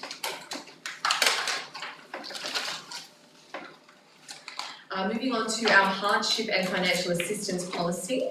We have a recommendation before us to endorse the revised policy for public exhibition, and if one or more submissions are made during the public exhibition period, a further report will be presented to council.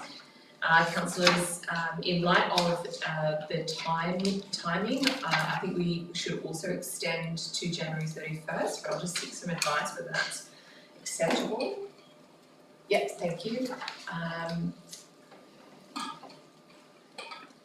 First, I actually need someone to move it before I start amending it. Sorry, Councillor McGrath and Councillor Cherry. Are you happy to have moved it with that inclusion? Thank you, councillors. Do I have any, Councillor McGrath, you have the floor. You should choose. Thank you. Any speakers against the motion? Councillor Cameron. Oh, question. I think it's looking at the attachments 2.9. Notified of the decision within 30 days. Seems to me like if I'm applying for hardship consideration, I would have thought 30 days is a bit long. I just think, and I know you have to get people together, all of that sort of thing, and have a look at the issue, but within 30 days may keep people on tentacles a bit too long. I'm just thinking whether that could be considered at some stage. So I just raised that point. The other point that I maybe the CEO or the governance person might like to. 30 days could be 5 days. Sorry? I said within 30 days could be 5 days. It's within. Yeah, but it can also be 30 as well. It can take a lot of Maximum. Right, okay. We're having this, sorry for this discussion. Lovely exchange, but let's just keep it, Keep it to a chair. Yes, thank you. Do something different? Okay. The question I was going to ask the CEO was about 5.1 and 5.2 in the thing. In the attachment? Yes, I think it's in the attachment. It's about hardship in regard to valuation changes. Now, I had a couple of people recently when the valuations did change, that people were very upset about it, and some of them didn't act upon it, like sort of appealing to the land people, The value in general. The value of general, thank you. About having that looked at in a reasonable sort of time frame, and they missed out on. So in 5.1, the Act basically says that you can, in regard to valuation changes, go for hardship. But in 5.2, we're basically saying, no, that's not on in regard to local council, this local council.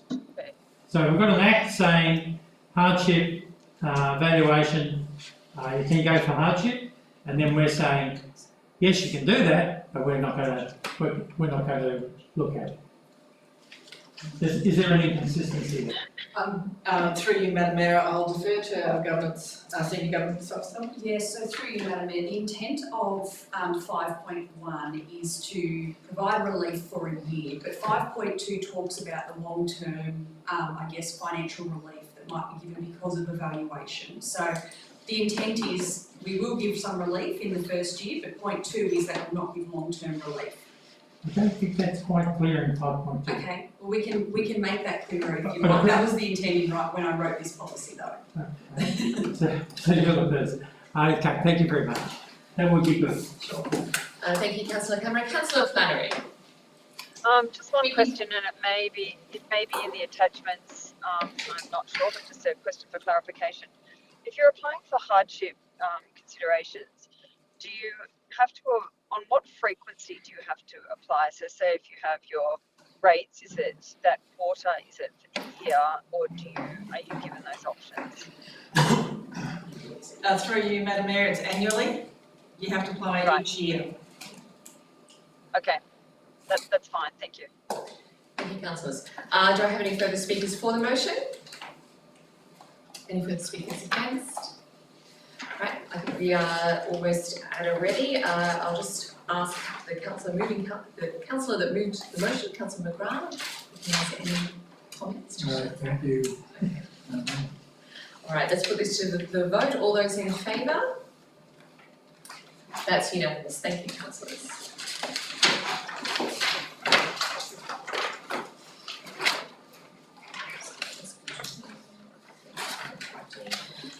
Moving on to item 6.16.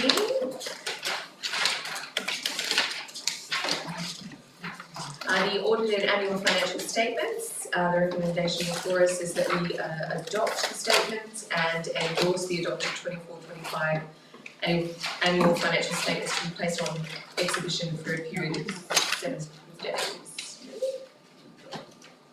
6.16. Oh, sorry, beg your pardon. That's what you get for working with the hard copy. Councillors, that we just have a recommendation before us to adopt the audited 24-25 annual financial statements. So moved Councillor Carter and seconded Councillor Cherry. Councillor Carter, would you like to speak?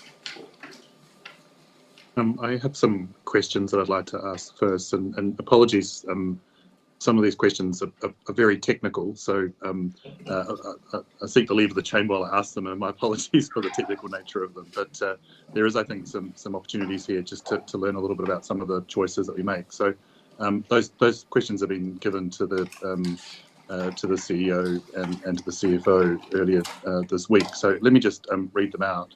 So there's 3 questions for answer. So one's in relation, so principally these are questions around the report on infrastructure assets, because there's quite a lot of change in the figures there more generally. So the first question is, could we please explain the reasoning or the basis behind the change in the reported figures between our annual reports for the year 23-24 and 24-25 around bringing assets up to standard? The cost to bring assets up to standard has increased from $19 million in 23-24 to $37 million in 24-25, and so and equally in relation to that, can we explain what is meant by standard? I don't know if through you, Madam Mayor, to the CFO, if you'd prefer to answer these one at a time or in global, I suppose. Certainly one at a time. Okay. So through you, Madam Mayor, thank you, Councillor Carr, for the questions. And yeah, they are technical questions, and it's a very technical document if people have a look at what used to be called the Schedule 7, Special Schedule 7, which is the report on infrastructure assets, and there's a lot of numbers on that page. So in terms of standard, we talk about condition. I'm going to talk about the condition assessments, and in the report it has condition assessments from 1 through to 5. And it does summarise what they are at the bottom of the report. But in terms of the guidance, and this is issued by also local government, that we work to these standards as well. So condition level 1 is where it's excellent and very good. So it's a new or as new condition asset. So it only requires sort of cyclic inspection or routine maintenance. Level 2 is good, and then level 3 is what we call, or what they're defining as satisfactory or /average. So, which is average fair condition with some significant defects requiring regular maintenance on top of planned cyclic inspections. Condition 4 is where it's in poor condition and it requires significant renewal or rehab. And very poor is the asset physically is unsound or beyond rehabilitation, so it needs to be a renewal. So I'll refer to those condition categories as part of my answer. So in terms of the differences in values between 23-24 and 24-25, I wasn't here in 23-24, but I've looked at the figures. So each year you go through your condition data, and that comes from our asset databases, and they can change in each year. The other thing too is that, as a backdrop, OLG released some new guidance, so we thought we'd have a bit more of a look at our data and our information, and we did have external consultants help us with this as well. So really what's driving the change are a couple of things. The change in the condition of our asset and our asset assessments at the right-hand side of the table. Also, our asset values have increased, so the gross replacement cost of the assets have gone up to about 800,000. It's about 150,000 increase. So all of those things are driving the estimated cost to bring the assets to satisfactory standards. So what that column is saying is that looking at our backlog, and when they talk about backlog, it's those assets that are in condition 4 and condition 5, and then bringing those up to condition 3, that's satisfactory standard. So in the document, a couple of key changes were, it's really two main areas were in the water supply network and sewerage network, where it was a combined value of about 20 million to bring those up to the satisfactory standard, where in the last year's assessments we didn't have any of those assets in that category 4 or category 5, whereas in this year's assessment we do have assets in those category 4 and category 5 areas, which is driving that number to bring that up. As an offset though, our bridges last year had a high level of percentage in the 4 and 5 category, and it was about 5.7 million in last year. It's now about 80,000, and that actually is reflective of the capital investment that we've made in our bridges. So that's gone down by about 5.4 million. And as we've often talked about, our unsealed roads, again, the condition assessments from last year have changed to this year, where we've got about 47% of our unsealed roads at condition 5. So that asset category has gone up by about $3 million. So that's so a multiple number of factors through the data, the information we've had, and the assessments has impacted the estimated cost of bringing those assets to a satisfactory standard between last year and this year. hopefully that wasn't too technical response. Thank you kindly. I have a follow-up question as well, and it's just because there's also an associated difference in there as well when it talks about bringing the cost, bringing assets up to the agreed service level set by council, and that's increased to $98 million in this account. Can you just explain where that service level comes from? How could a member of our community identify that reasoning or decision-making behind identifying that service level? Yeah, so thank you again, Councillor Carter, for that. So that leads on from the first response. So in terms of bringing it up to satisfactory standard, that's bringing assets up to category 3 or condition 3. When we looked at the estimated cost to bring up to a service set by council, we sort of had a number of things at play. One, really assessing the value of our assets, looking at our financial sustainability, our long-term budgeting, a lot of the work we did around the SRV work that we did as well.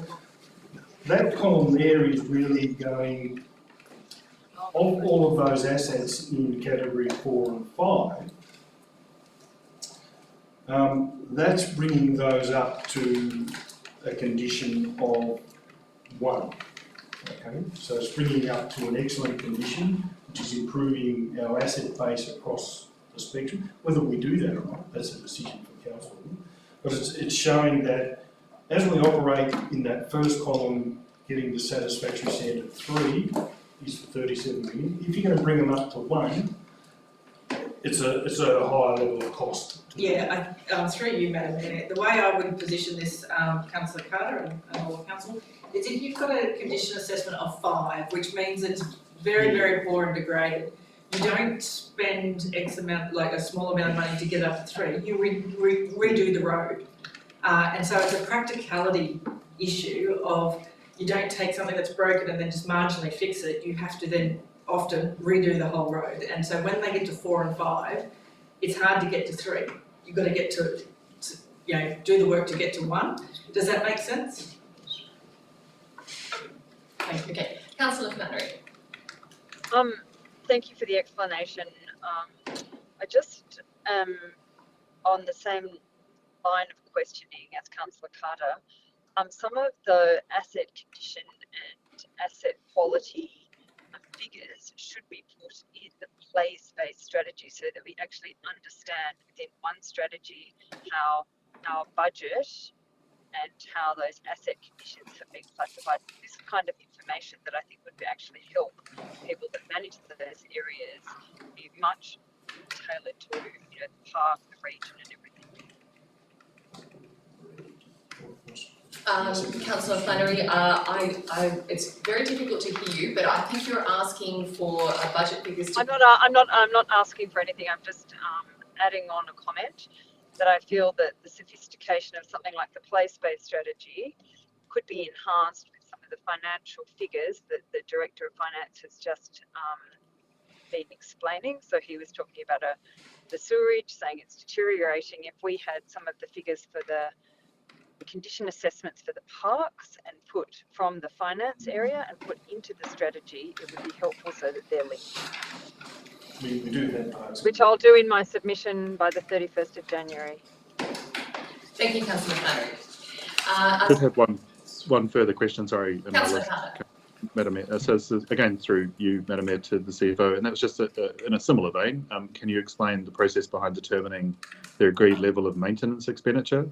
The note in the financial statements refers to these amounts being reflective of amounts on the asset management plan. But when I read the asset management plan online, it states that maintenance expenditure has not been set and actual expenditure is generally reactive. Thank you. Yeah, thank you for that further question, Councillor Carter. So in terms of the required maintenance figure, so again, that's a guided figure on what we require to maintain those asset classes, and how that was arrived at and was sort of developed through a benchmarking exercise. The external consultant who helped us did this, who had access to a lot of data. So developed through benchmarking exercise, so looking at collected data from all councils on their maintenance across those asset categories.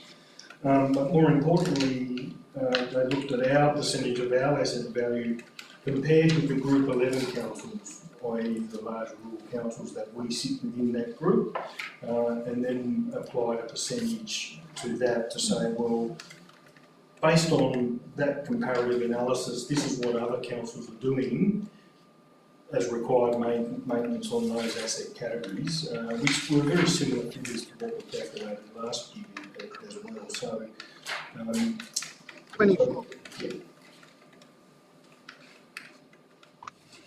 Thank you. Is that, okay? I think that's sufficiently answered. Thank you, councillor Carter. And we do need to build that into our asset management plans. Yeah. Because they're quite reactive numbers, as Councillor Carter said, which is the actual maintenance that we have been spending. So we're getting more informed on the information to then improve our plans and documents. So just to speak to the motion, Madam Mayor, if that's okay, unless there's further questions, just to speak to the motion itself. Yes. I commend the work that's been done, particularly by the CFO, but also the senior management team of the council. These financial statements are a significant improvement on those that we've received previously, and I can speak on the behalf again of the Audit Risk and Improvement Committee and their members that they were generally excited by, as one can be with respect to accounting information, the clarity and comprehensive nature of the work that have been produced for the Yass Valley Council. And as we've said before, this is, I think, a core component of fundamentally getting our house in order. So my thanks to the work from that team in particular for really enhancing the transparent nature of the accounting information manifesting from council. My thanks. I think there's a lot of support around the chamber for your sentiments, councillor Carter. Thank you. Do I have any further speakers for or against the motion? Councillors, I extend the opportunity to Councillor Carter to close, should he so wish to.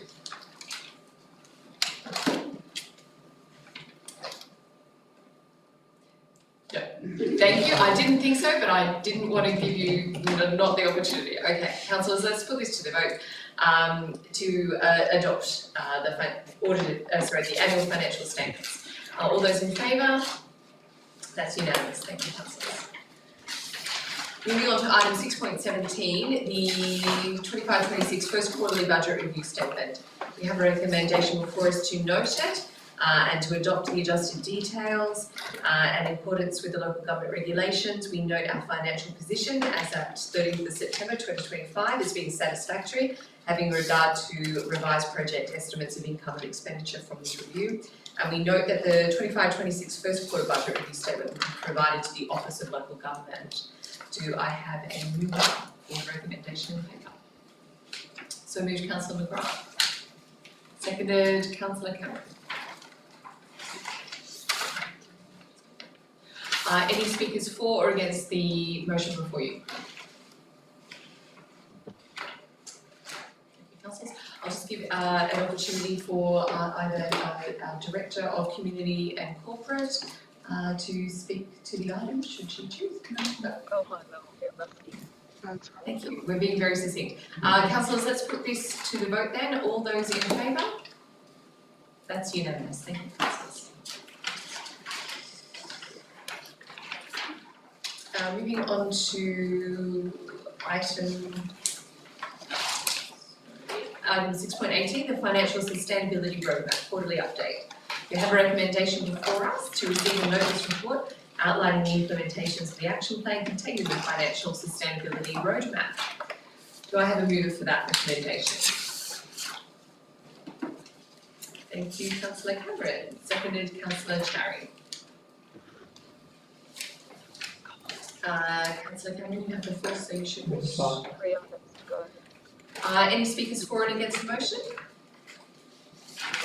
Councillors, let's put it to the vote. All those in favour? That's unanimously passed. Thank you, councillors. Moving on to item 6.19, the council meeting schedule for 2026. we have a recommendation before us to resolve to set the date and time of council meetings and workshops for the remainder of the council term, proceeding through from January 26th to August 2028.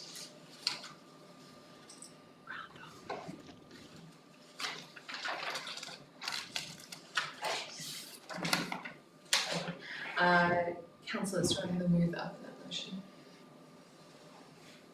Madam Mayor, move the motion and may I do a procedural motion to move to committee of the whole with limit of to your discretion so we can have some discussion of this topic, noting we haven't had the chance to really run it out as a group. Okay, certainly Councillor Cherry. So a procedural motion from Councillor Cherry as well, seconded by Councillor Burgess to go into committee of the whole. All those in favour? Sorry. That's unanimous to go into the committee of the whole. Councillors, so we're in committee of the whole, you no longer need to get up or sit down, and you can speak for, I said it, but let's assume I said it for 10 minutes. So, okay, Councillor Cherry. Thank you, Madam Mayor. Look, I think it's very important for all of us, now that we're about 14 months into this council term, to really understand what the personal implications are of the current schedule. And I know that we have had a lot of feedback about, especially for extraordinary general meetings, about the timing of the meetings, and I think we should be a little bit more inclusive and a little bit more appreciative of that feedback. And I think I'd love to open it up to the floor, as we already have, of course, to hear what my colleagues have to say to that matter. Thank you. Well, meeting times have always been a vexed issue. You can never find a time that suits everyone, whether it be a councillor, staff members, or members of the public. Have a meeting after 5 o'clock that caters for the public.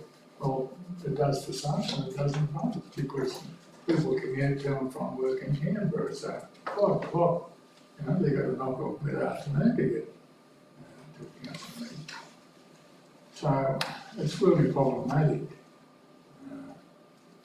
I pulled out of council in 2012 because I couldn't make meetings at 4 o'clock in the afternoon because it was peak trading time for my little shop. You just have to accept sometimes that you can't please everyone. What's the old saying? You please all the people some of the time, some of the people all the time, but you can't please all the people all the time. And you're putting a hell of a rock on your shoulders and you're trying. I just think that 4 o'clock's a good time. In the winter time, I've got a long way to go on the country road. And there's roads, everything on the road, and I don't like it. The trucks are smashed up on the end. I just think it should be 4 o'clock still. Councillors, it's my observation that open forum is where we should be our most available for our public to attend, and that's a shorter time frame. So starting at 5:15 and during daylight savings at 4 o'clock during the winter months allows us to engage with them at the most appropriate time. But it's a shorter window as opposed to a council meeting that can go on for 3 hours or so. So I think if we aim to make the council meeting itself the most amenable to the councillors, because you're the ones that have to make quorum, you're the ones that have to be here, and we have the ability that we never had before to broadcast the meetings themselves if people want to watch the actual meeting. So I'm comfortable with what's in the draft code of meeting practice as exhibited. But I'm happy to hear from councillors otherwise. I know that Councillor Rothwell made it clear that with children, he prefers the earlier time of 4 as well. Can I make a comment as well, please? Thank you, Councillor. Look, I mean, I made these comments before. I think we fully recognise that you can't please everyone all the time, and often when one tries to, you annoy them. I think the reality of, and the question we need to ask ourselves is who actively are we excluding from the opportunity to participate? And there's 2 particular groups that we're doing in this exercise, and one is that a large portion of our residents are working in and out of the region, so particularly Canberra and other spaces, and so the reality is that we're as a civic body actively choosing to exclude them by putting this time at 4 o'clock. I recognise all of the challenges that come through, travel around the region for councillors and other bits and pieces, but ultimately this is a representative body for the members of Yass Valley, and so by making a choice at 4 o'clock, we are meaning that quite a number of our constituents aren't able to log online or come and participate. I can't really understand the difference between 5:15 in daylight saving time and 4 o'clock in winter time or standard time.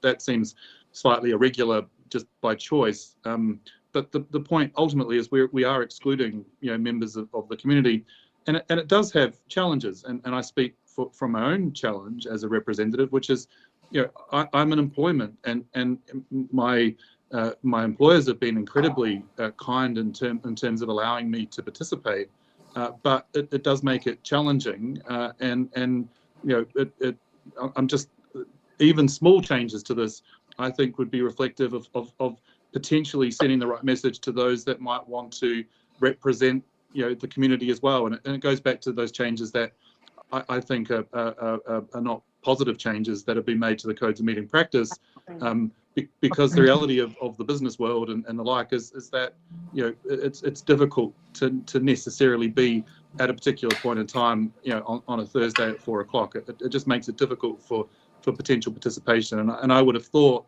we would be encouraging broadly as much civic participation as we can from our community, and so the choices we're making are actually in some ways deliberately or intentionally, whichever way we want to put that, excluding those members from active participation.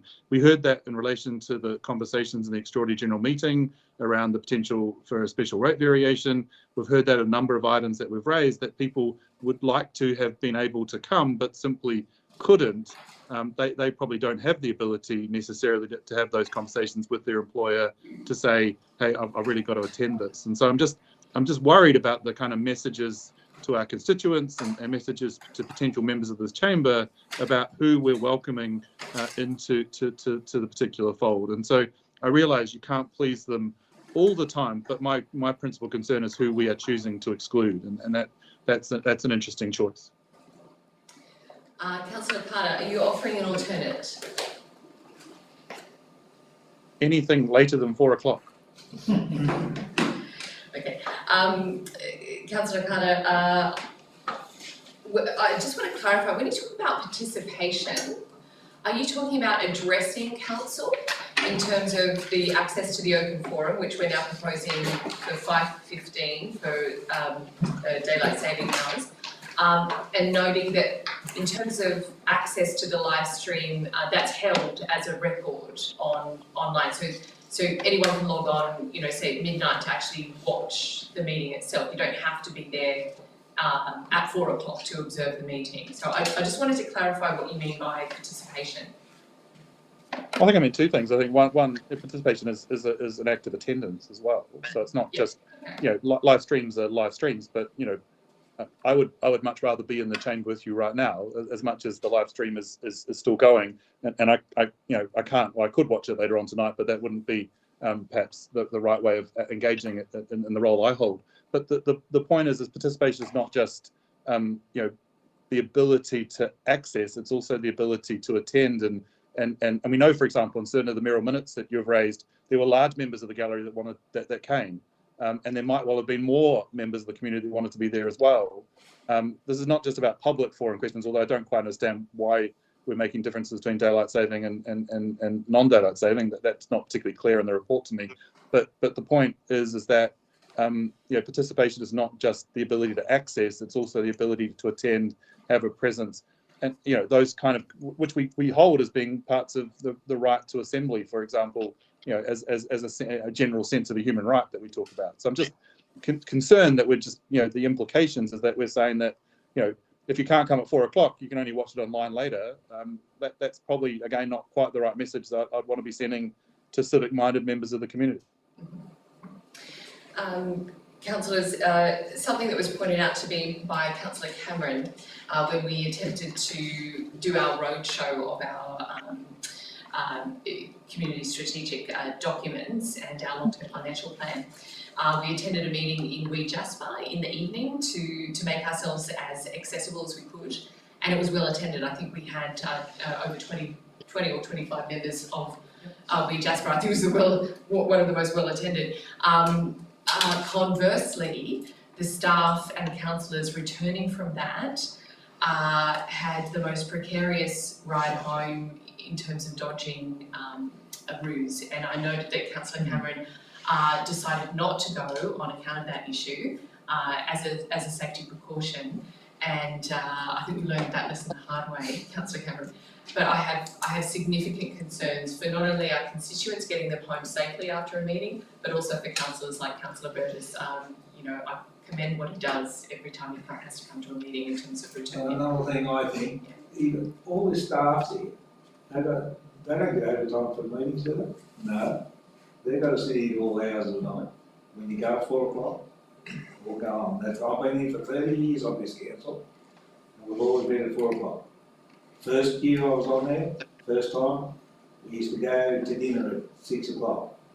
And I'd get too many soups and then anymore. And they'd come back and they'd be there at 1 o'clock in the morning. Those days are gone, Councillor Burgess, those days are gone. Because I believe we're at our time out. Is there anyone that we've missed from speaking that would like to speak during the committee of the whole? I'll just make a comment. I'm okay with this structure here. I think that there are certain agenda items where we should try and make a leniency in terms of if we think it's going to be incredibly impactful for the whole of the community. I don't know if there's flexibility in terms of, council may choose to retain the existing schedule. You can change it at any time, but, could we change the meeting a week in advance if we thought that we needed more participation, open forum for that particular item? Councillor Butler, I'll straight on to the CEO. Councillor Butler, no, there's very little flexibility with this, with the exception of an extraordinary meeting which isn't captured within this policy. We could possibly do it under a different date and time. Yeah, okay. Look, I took on this role, obviously I work, but, I was elected, I'm remunerated, my workplace is flexible, I just need a lot of advance notice for my workplace, so having this sort of in line is okay, and I can schedule that years in advance, so I'm okay with this. Thank you, Councillor Butler. If I could have a procedural motion to move this out of committee of the whole, please. So moved Councillor Burgess and Councillor Cameron. All those in favour? That's unanimous. Okay, councillors, we are now back in our meeting and we have the item before us. I'll now give the opportunity to Councillor Cherry who moved the motion to speak. No comment from the mayor, thank you. Thank you. Councillors, any further speakers for or against? Beautiful. Let's put this, sorry. Point of order, Madam, I think we need a second for that one. Oh, sorry, thank you. Oh, sorry, no, we have been seconded by Councillor Butler because I couldn't move this into the committee of whole before getting a second. Okay, so councillors, I do believe we need to actually specify the times and dates into the motion. So am I correct in saying 5:15 for open forum during daylight savings and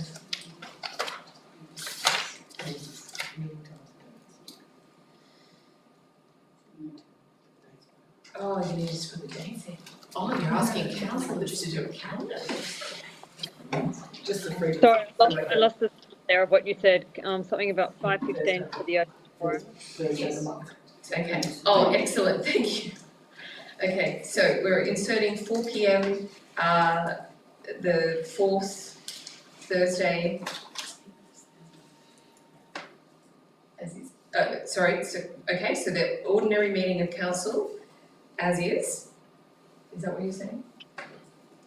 And changing the open forum. You can just read the clause A if you like, as a recommendation. Yes. So ordinary meeting of councils will be held on the fourth Thursday of each month with the exception of December and January. The ordinary meeting held in December will be on the third Thursday of the month and there will be no ordinary meeting in January. And the open forum will be conducted on the Tuesday of the week of the council meeting commencing at 5:15 p.m. during daylight savings and at 4 p.m. alternatively. Sorry, 5:15 and 5:15 p.m. during daylight savings for open forum and at 4 p.m. alternatively. Can I ask a question, Madam Mayor, to the CFO? Can someone explain why we are seeking to make that 5:15 in summertime and 4 o'clock in wintertime?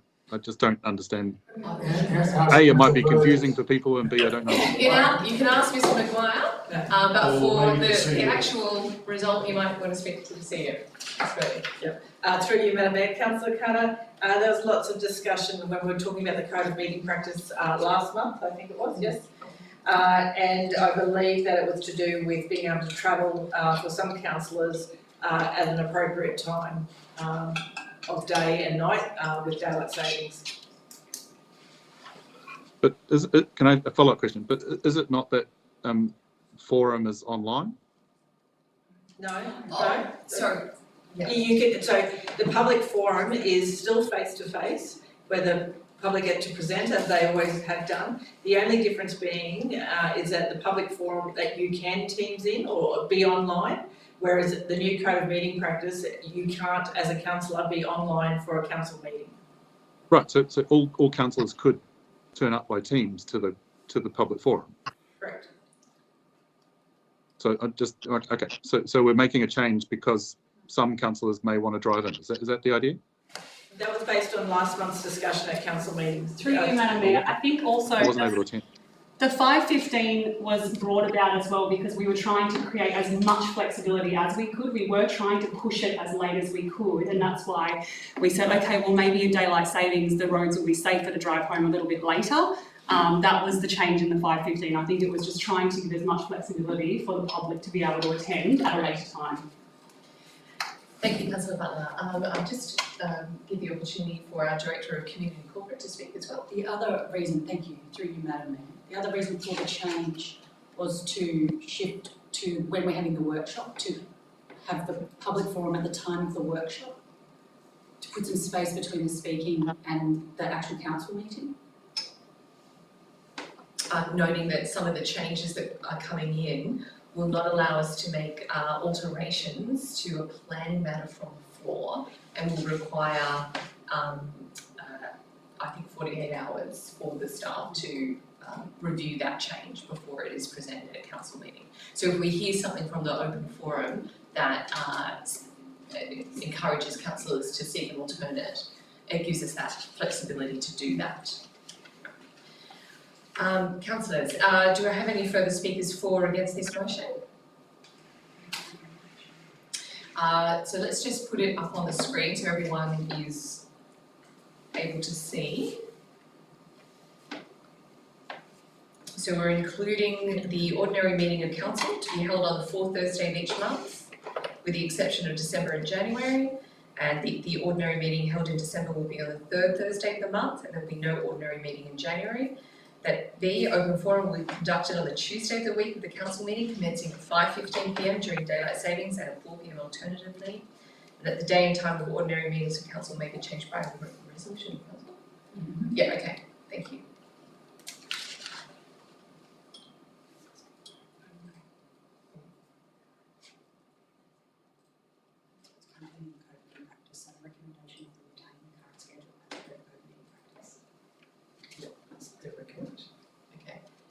So the recommendation is to retain the current schedule as per the code of meeting practice. What you just read. Yeah, and everything below.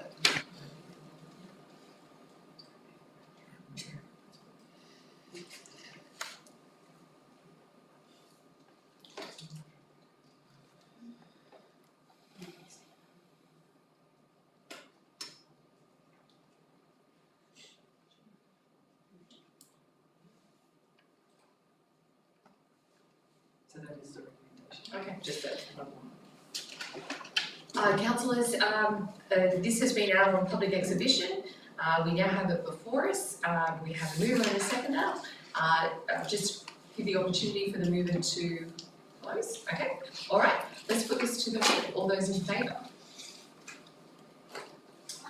That is Councillor Butler, Councillor McGrath, Councillor Charing, Councillor Jones, Councillor Burgess, and Councillor, did I say Councillor Flannery? If in case I didn't, I am now, and Councillor Cameron. All those against? Councillor Carter against. The motion is passed. Councillors, Yass Valley Council Annual Report 24-25.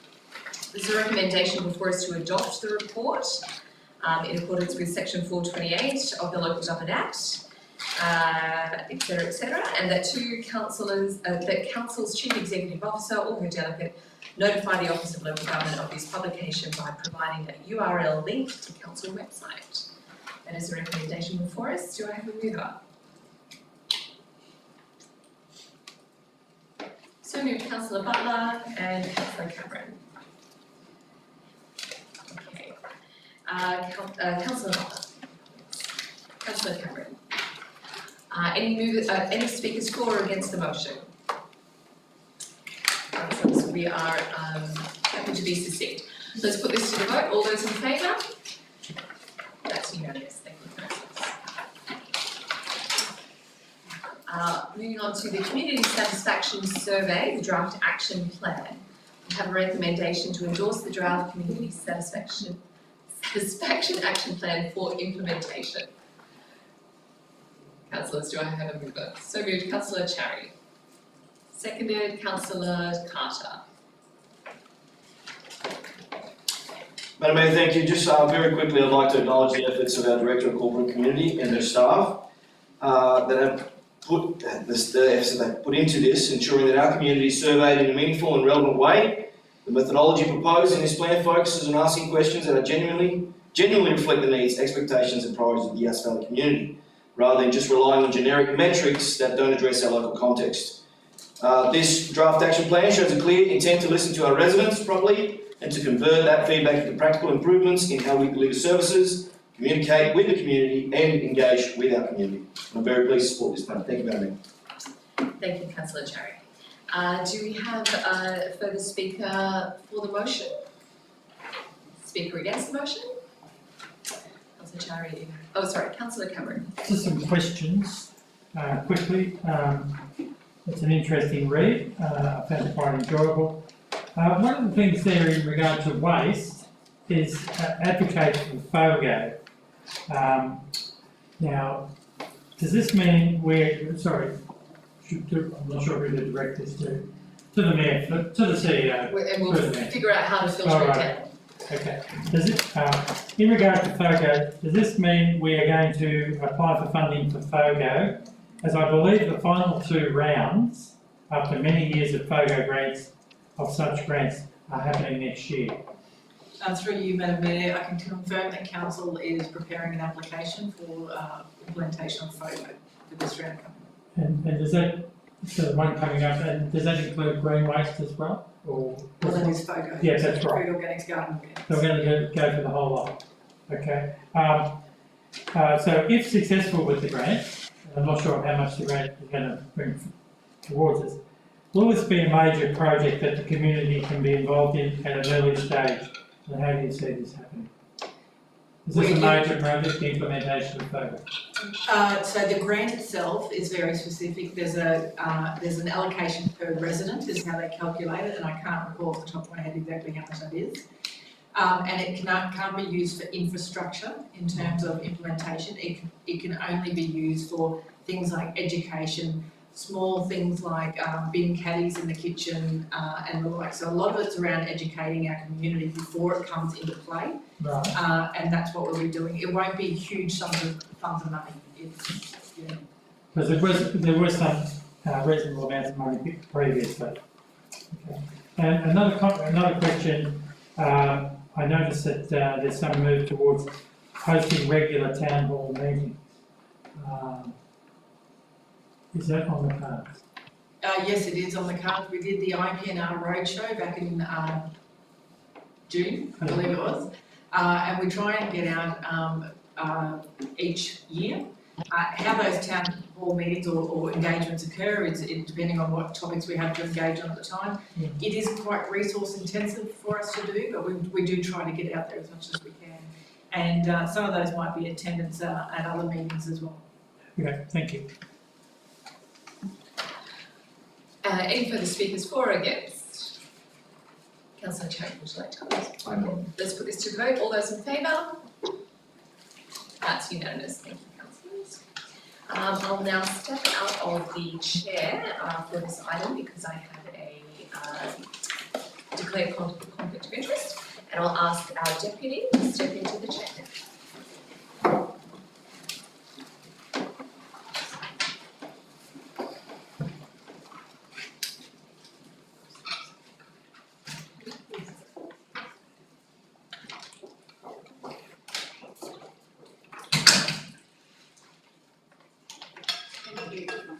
On to item 6.22, the Rye Park Wind Farm Community Enhancement Fund 2025-26.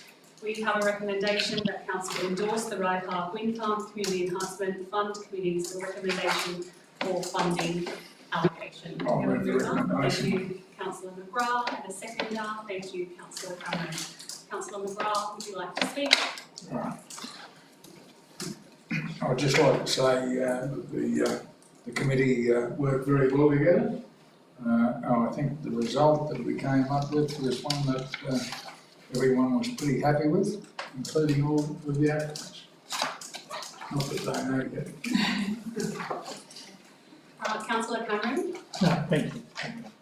is there any other speakers? Councillor Cherry? Madam Deputy, I'd like to ask a question if I may, just for clarification and eligibility. I note, being the Rye Park Community Consultative Committee member for council, which is the counterpart to the committee that Councillor McGrath chairs, one of the, I guess, the questions that I've asked is, you know, why are there people that are ineligible to this? And I think the map from Rye Park, I think, has it at about 30 kilometres from the 20 kilometres.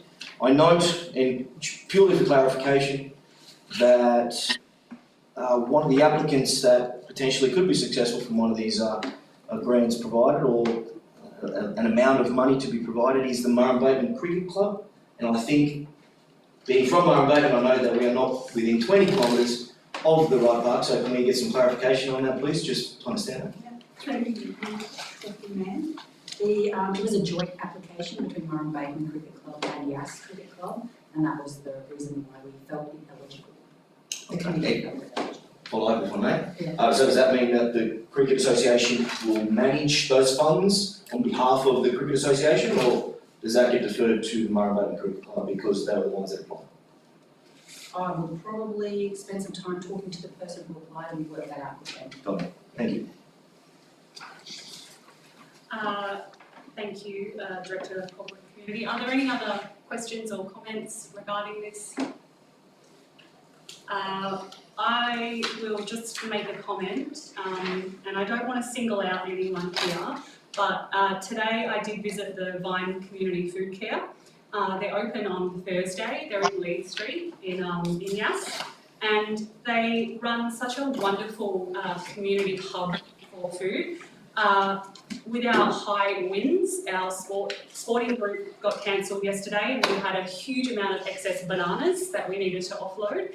And so I dropped them off there, and they were so grateful. And the hub was full of people sitting down, chatting, having a cup of tea and a coffee, and being able to pick up just all of this free food. So I just wanted to acknowledge that that was a wonderful community group that is running every Thursday in Lee Street. If anybody is in need of being able to drop in and get food.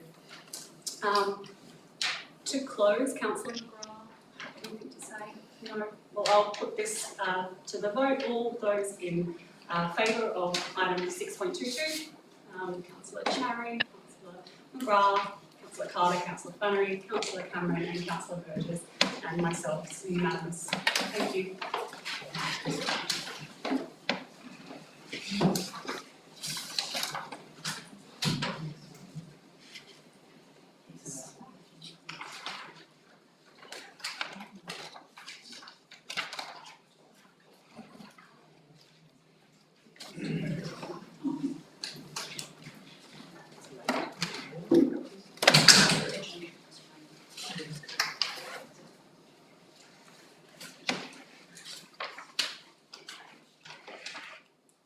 Okay, councillors, we have before us the Bango Wind Farm Community Enhancement Funds Advisory Committee as a late report, and we need to.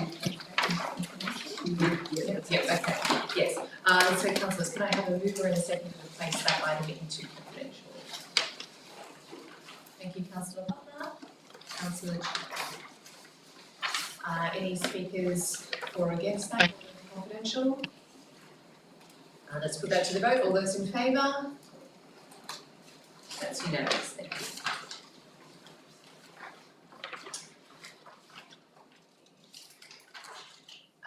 Councillors, we are now up to our items of questions with notice. Councillor Cherry.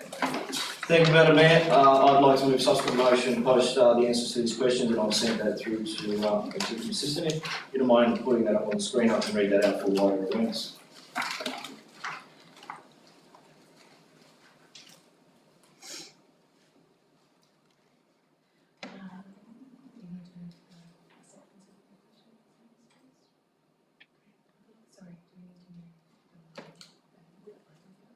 So the recommendation is that it be noted, the councillor. Okay, so that's fine. Okay, just wanted to miss the step. Yeah, no, you're right. Thank you. Councillor Cherry, as you were. Thank you, Madam Mayor. Chloe, once we're ready, please. Yep. Okay, and I read the following motion that I'm moving. That Council, point 1, reaffirms its commitment to prioritising road rehabilitation and maintenance programs that address demonstrable safety risks on local and regional roads across the Yass Valley LGA. Point 2, Council acknowledged the introduction of AI-enabled camera technology as an important enhancement to Council's road assessment and decision-making processes, and confirm its intent to use this data to strengthen transparency, prioritisation and responsiveness in future road programs. Point 3, Council reaffirms its commitment to publishing upcoming road maintenance schedules on the Council website and to ensuring this information is also shared with all Yass Valley LGA community and progress associations. And point 4, Council reassure the affected communities that their advocacy has been heard and that Yass Valley Council will continue to do everything reasonably within its constrained financial environment and legislative capacity to address safety critical road issues throughout the Yass Valley. I'll second that. Seconded by Councillor Burgess. Okay. Councillors, if I could just seek some advice from the CEO in regards to point 3 and 4, that these are achievable and funded. Thank you, and through you, Madam Mayor. May I suggest that number 3 be amended to just maintaining schedules on Council's website? Yep. It's just that for us to be able to identify every community and progress association is going to be very difficult because it's such a change. I haven't received that as an amendment, Madam Mayor. Thank you. And just number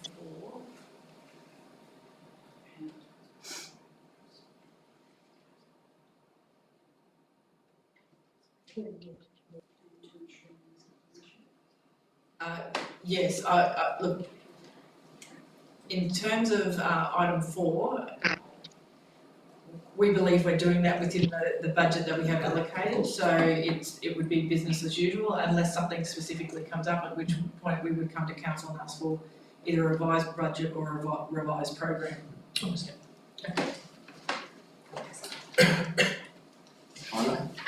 Please speak to your motion. Thank you, Madam Mayor, fellow councillors. I'd like to begin by thanking Director of Infrastructure and Assets, Mr. Nathan Cook, who's not with us this evening, and his staff for their continued effort in this space. In particular, I wish to acknowledge Mr. Terry Cooper, who's with us this evening as Acting Director, Mr. Tony Pollard for the comprehensive briefing that they provided to councillors last week. The clarity, professionalism and technical depth were greatly appreciated too. I also wish to thank the Gundaroo Community Association and the Sutton District Community Association for their steady, constructive advocacy on behalf of their communities. Their continued engagement has been essential in bringing these concerns forward in a disciplined and respectful way. I further wish to acknowledge Mr. Alan Edwards, a Gundaroo resident who leads the Mark Tree Road Action Group, along with his colleagues that I met yesterday after driving the full length of Mark Tree Road up to Belston Road. As someone said to me yesterday, the recent work by council and contractors is the best MTR has looked in almost 20 years, which I'm very pleased to hear, and I'm sure you are too, Councillor Burgess. and they express genuine appreciation for the efforts of our staff. I finally wish to thank my colleagues, Councillor Adrian Cameron and Councillor Cecil Burgess, for their support and input throughout this advocacy effort and in shaping the subsequent motion that is before this chamber this evening. Their engagement has reinforced the collaborative intent behind this work. This motion may seem symbolic, but it is also very important. This motion reaffirms Yass Valley Council's commitment to prioritising safety-critical regional and rural roads. It recognises the value of the new AI-enabled assessment tools, and it increases transparency by committing to publish maintenance schedules on our website, as already stated and reiterated by our CEO, and throughout the Yass Valley community for broader awareness. It sends a clear and united message that our villagers have been heard and that Council will continue to do everything reasonably within its fiscal and legislative capacity to respond. I commend this motion to you. Thank you, Madam Mayor. Thank you, Councillor Cherry. Do I have any speakers for the motion? Do I have any speakers against the motion? Do I have any advice from the CEO? Yes, through you, Madam Mayor. Can I just make a slight amendment to item 1, which is in line with what Councillor Cherry has just said, and that would be to add at the end of item 1 to be in line with budget allocation.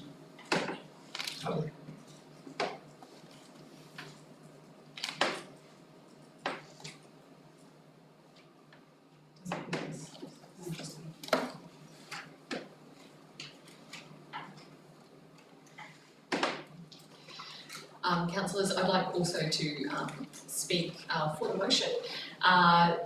It was my privilege to attend the Country Mayors Association meeting in Orange with a focus on roads, and it was there where we actually saw the AI tech being demonstrated with real-time footage of how it was actually capturing and logging and creating a database for a local council that could then be used to apply for funding or indeed actually justify what road condition your road was in ahead of applying for disaster recovery funding, which we learnt was certainly going to be tightened up if we had no actual record of the state that it was in.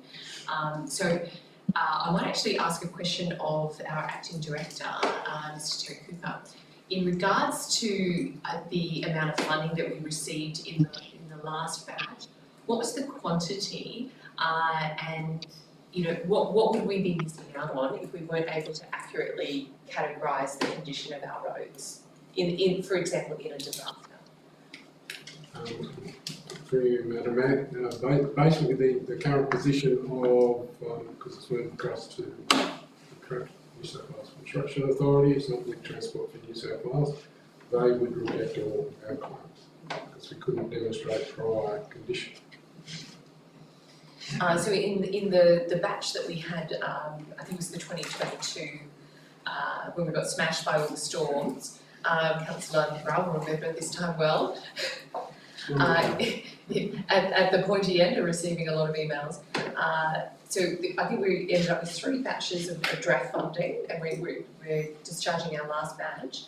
Do you recall what the quantity was that we were able to receive in over that period? It's around 6 million. Well, just the REF funding, so the Regional Emergency Road funding, that was $5.2 million by itself, and the actual disaster recovery is closer to $5 million as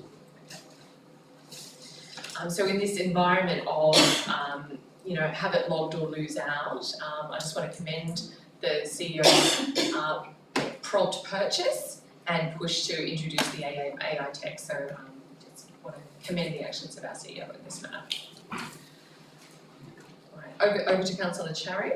No further comment, Madam Mayor. Councillors, if we're all ready to put this motion, all those in favour? That's unanimous. Thank you, councillors. Moving on to item 9.2. The minutes of the local transport forum meeting held on the 4th of November 2025. We have a recommendation before us to note and adopt the following recommendations, which relate to the 2020 2025 Christmas on Cooma Street event. And to the items on the traffic safety concerns of Mont Street, Cliff Street, Link Road and Winkler Street, Yass. Councillor, there's a recommendation before you, but I see Councillor McGrath is rising to his feet. Just for the question, Excellent. Madam Mayor,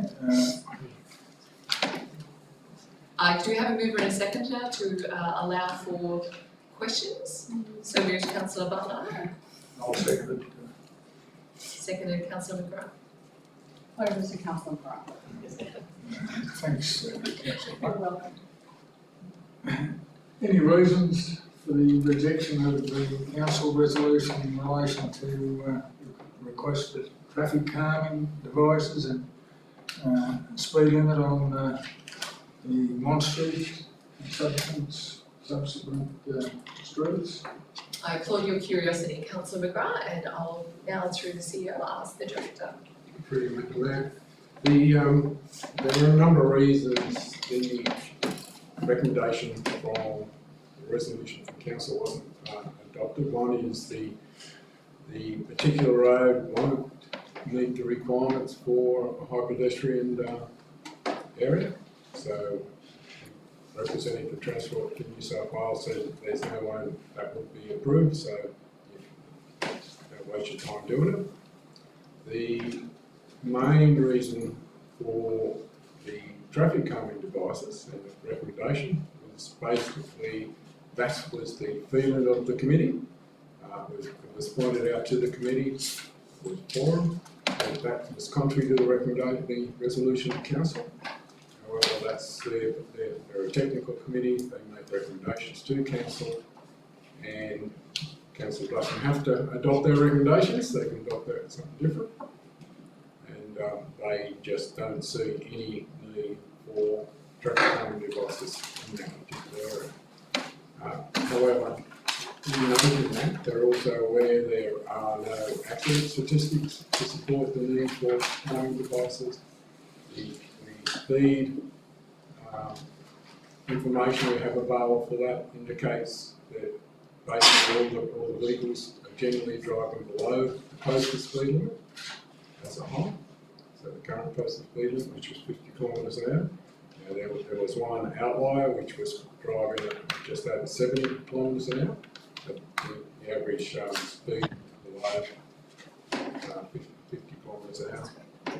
So from a technical point of view, there's no particular driver for that committee to consider there's a need for traffic calming devices.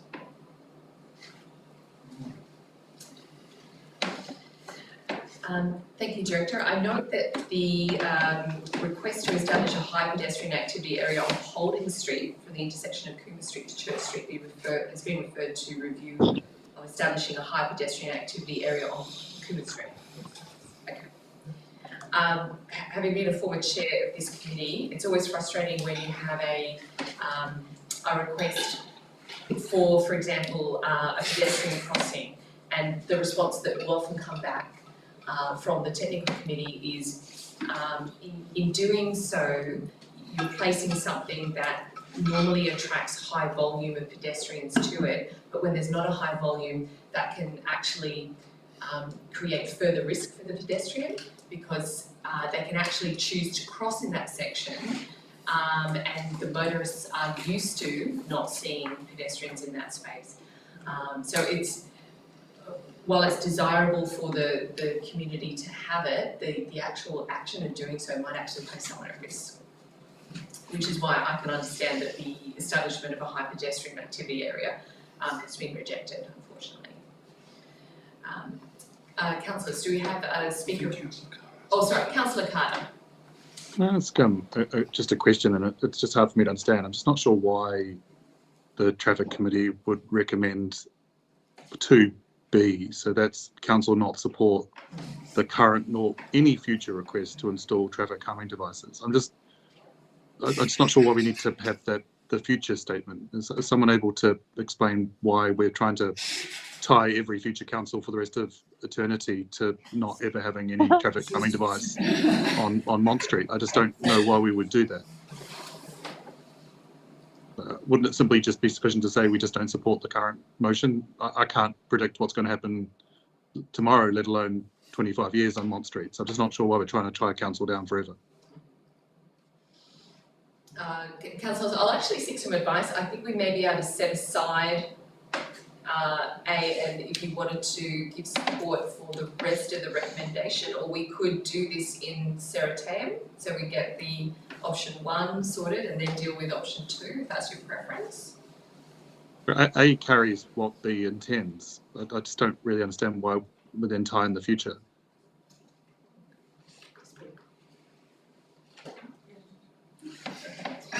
Effectively, what it says is don't come back on the door again. Yeah. I get that, but I don't want to tie the community to something that might change. You know, yes, we have evidence, but that evidence may change, and the impact of this is you can't do it. That seems strange to me. It's the absoluteness of it. Yeah. I'll just ask you technical advice, and then I see your question. If I could just ask through the CEO to the director, are we able to adopt the following recommendations and set aside item B? For you, Madam Mayor, the recommendations from the committee are just recommendations. The council can make any decision they wish. If it's contrary to the recommendations of local traffic forum, we then have to advise the members of that, and they've got 7 days to actually respond to it. It's very rarely that occurs. So unless council actually does something very different to what Transport for New South Wales would allow, or something the police wouldn't support, it's usually not a particular issue. To answer the other question, the locking people out forever was raised as an issue, but that wasn't what the committee members wanted to support. And as an executive officer, I'm not a member of the committee, so I just recall what the members actually recommend. Okay. So, Madam Mayor, as the mover of the recommendation. But over to the seconder. As the seconder, could I suggest to the mover that we amend the recommendation to exclude nor any further request on item B? So if we take that out. Councillor McGrath, I think what we actually want to do is create your own motion that because this, as Councillor, as Director Cooper advised, this is a recommendation to us. So if you would prefer to omit section B, I guess we could just say we just have to adopt it without that section. Is that correct? So we can remove that. You can do anything you want. Thank you.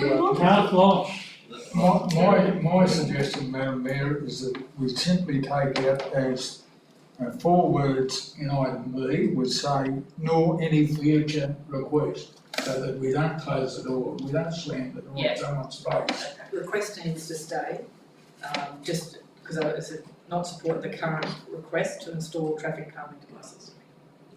Also not support the current, the current request to install traffic calming devices. Okay. I think we've got rid of that. Take out nor in the future.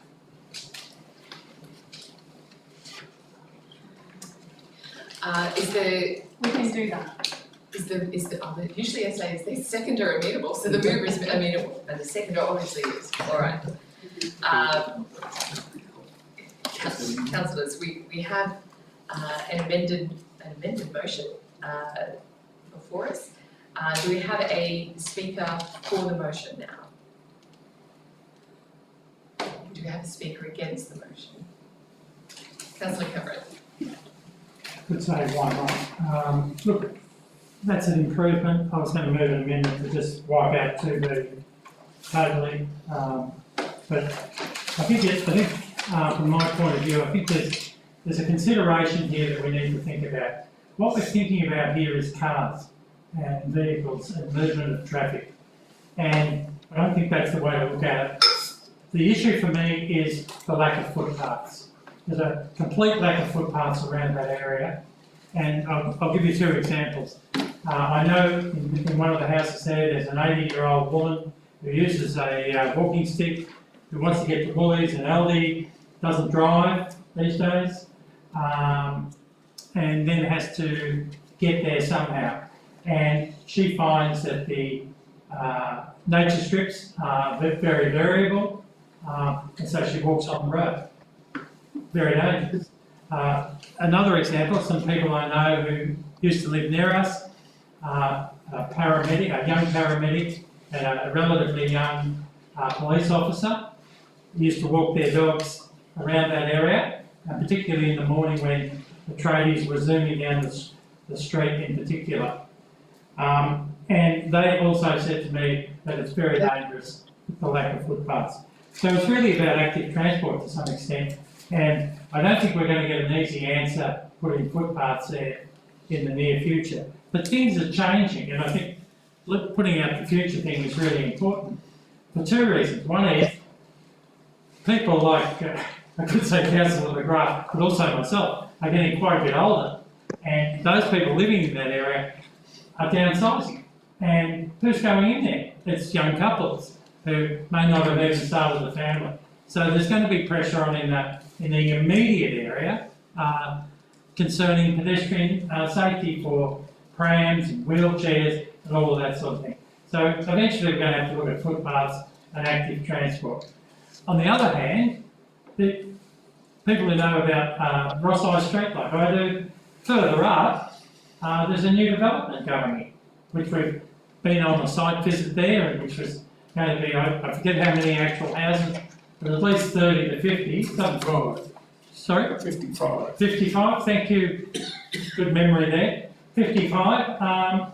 There's going to be more people moving in there. There's going to be more traffic going down. So we're going to cut down that back way to avoid going down Ross Street, to avoid going through the lights and then heading up around the back way past the new council buildings or down Shore Street, down that way to avoid the traffic lights and get to Canberra even quicker. So I think it's very important that the future thing was knocked off, because I think in the future we're going to have to do something significant there. Thank you, Councillor Cameron. Do I have? Can I ask a question? Sorry, just one Councillor thing. Flannery. Just following on from what Councillor Cameron was saying, and I definitely haven't looked at the plans, but probably should best do so. When we're assessing plans, do we put footpaths as part of a developer contribution and away from roads? Because I think that, it's not a question about the specific matter at heart, but I guess it just follows on from what Councillor Cameron was saying about when we're looking at putting more houses into areas, it would also be incumbent to make sure that there's walkways so we keep prams, older people, younger people away from roads altogether. Through the CEO, I'll direct that question to Acting Director Cooper, so that we're just paraphrasing the question. It was regarding, are we including getting pedestrians, people with prams away from roads in new subdivisions as they roll out? So they're separately located. They're not immediately adjacent to most roads as I see them. Through you, Madam Mayor, wherever possible, that's one of the requirements. The unfortunate part with a lot of subdivision design, there's not a lot of free space. This particular site will have a lot of free space. A lot of the centre's not being used, so there will be walkways through the centre of the site. But once you get off the centre of the site, you end up in Rosso Street. The choice is the road verge and a footpath in the road verge. There's no other options. Councillor Cameron was waving. I think he might have to go. Yes. Gone. Yes. Yeah, Councillor Carter. Yeah. So we'll just note that Councillor Carter has left the meeting. It's approximately 7:15. Councillors, we have before us this motion. I'll just check in with our mover, Councillor Butler, if you choose to close. No. Okay. All All right, let's put this to the vote. All those in favour? That's Councillor Flannery, Councillor Butler, Councillor McGrath, Councillor Sherry, Councillor Jones, Councillor Cameron, sorry, Councillor Burgess. Sorry, I should have said we're in unanimous now. Terrific. Okay. Councillors, I believe that ends our items, except for our confidential session. That could be one. Okay. Thank you. So councillors will now do a procedural motion to put us into confidential. Could I have a mover and a seconder to do so? Councillor McGrath and Councillor Sherry. Is there any objection to going into confidential from the gallery? I'll just express that one more time. Any objection? So councillors, all those in favour of going into confidential? Councillor Cameron, you're voting to go into confidential? I thought you were, that's unanimous. For the people watching at home, we will return shortly after our confidential session. Thank you for participating in our council meeting via live stream. Really? Councillors, if I could have a move, sorry.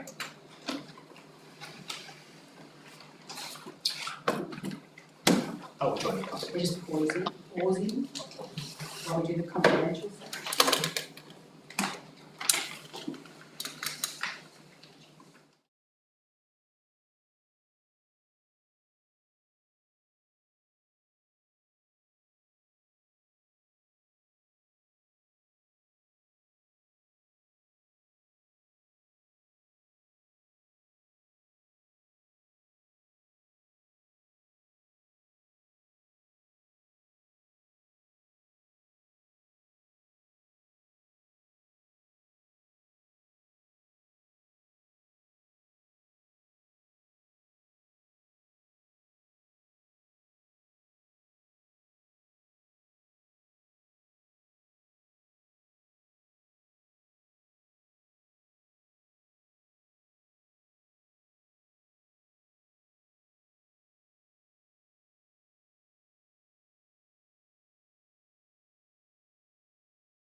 Thank you. I'm going to buzz. Thank you, everyone. Bye. Thank you, sir. And Billy, you tell us we're back on. You're into it. We're back on. Guys, we're back on. Because I've got back on, so. Karen, we're back on. For those watching at home, we are now out of our confidential section of the meeting. And I can confirm that for the Bango Wind Farm Community Investment Fund Advisory Committee item, the council has accepted the appointment of Kate Walker and Jamie Tuhui as the community representatives on the Bango Wind Farm Community Enhancement Fund Advisory Committee for until 30th of June 2026. And I note that there was a mayoral minute and council resolved that council adopts the recommendations in the confidential council report. Thank you for viewing.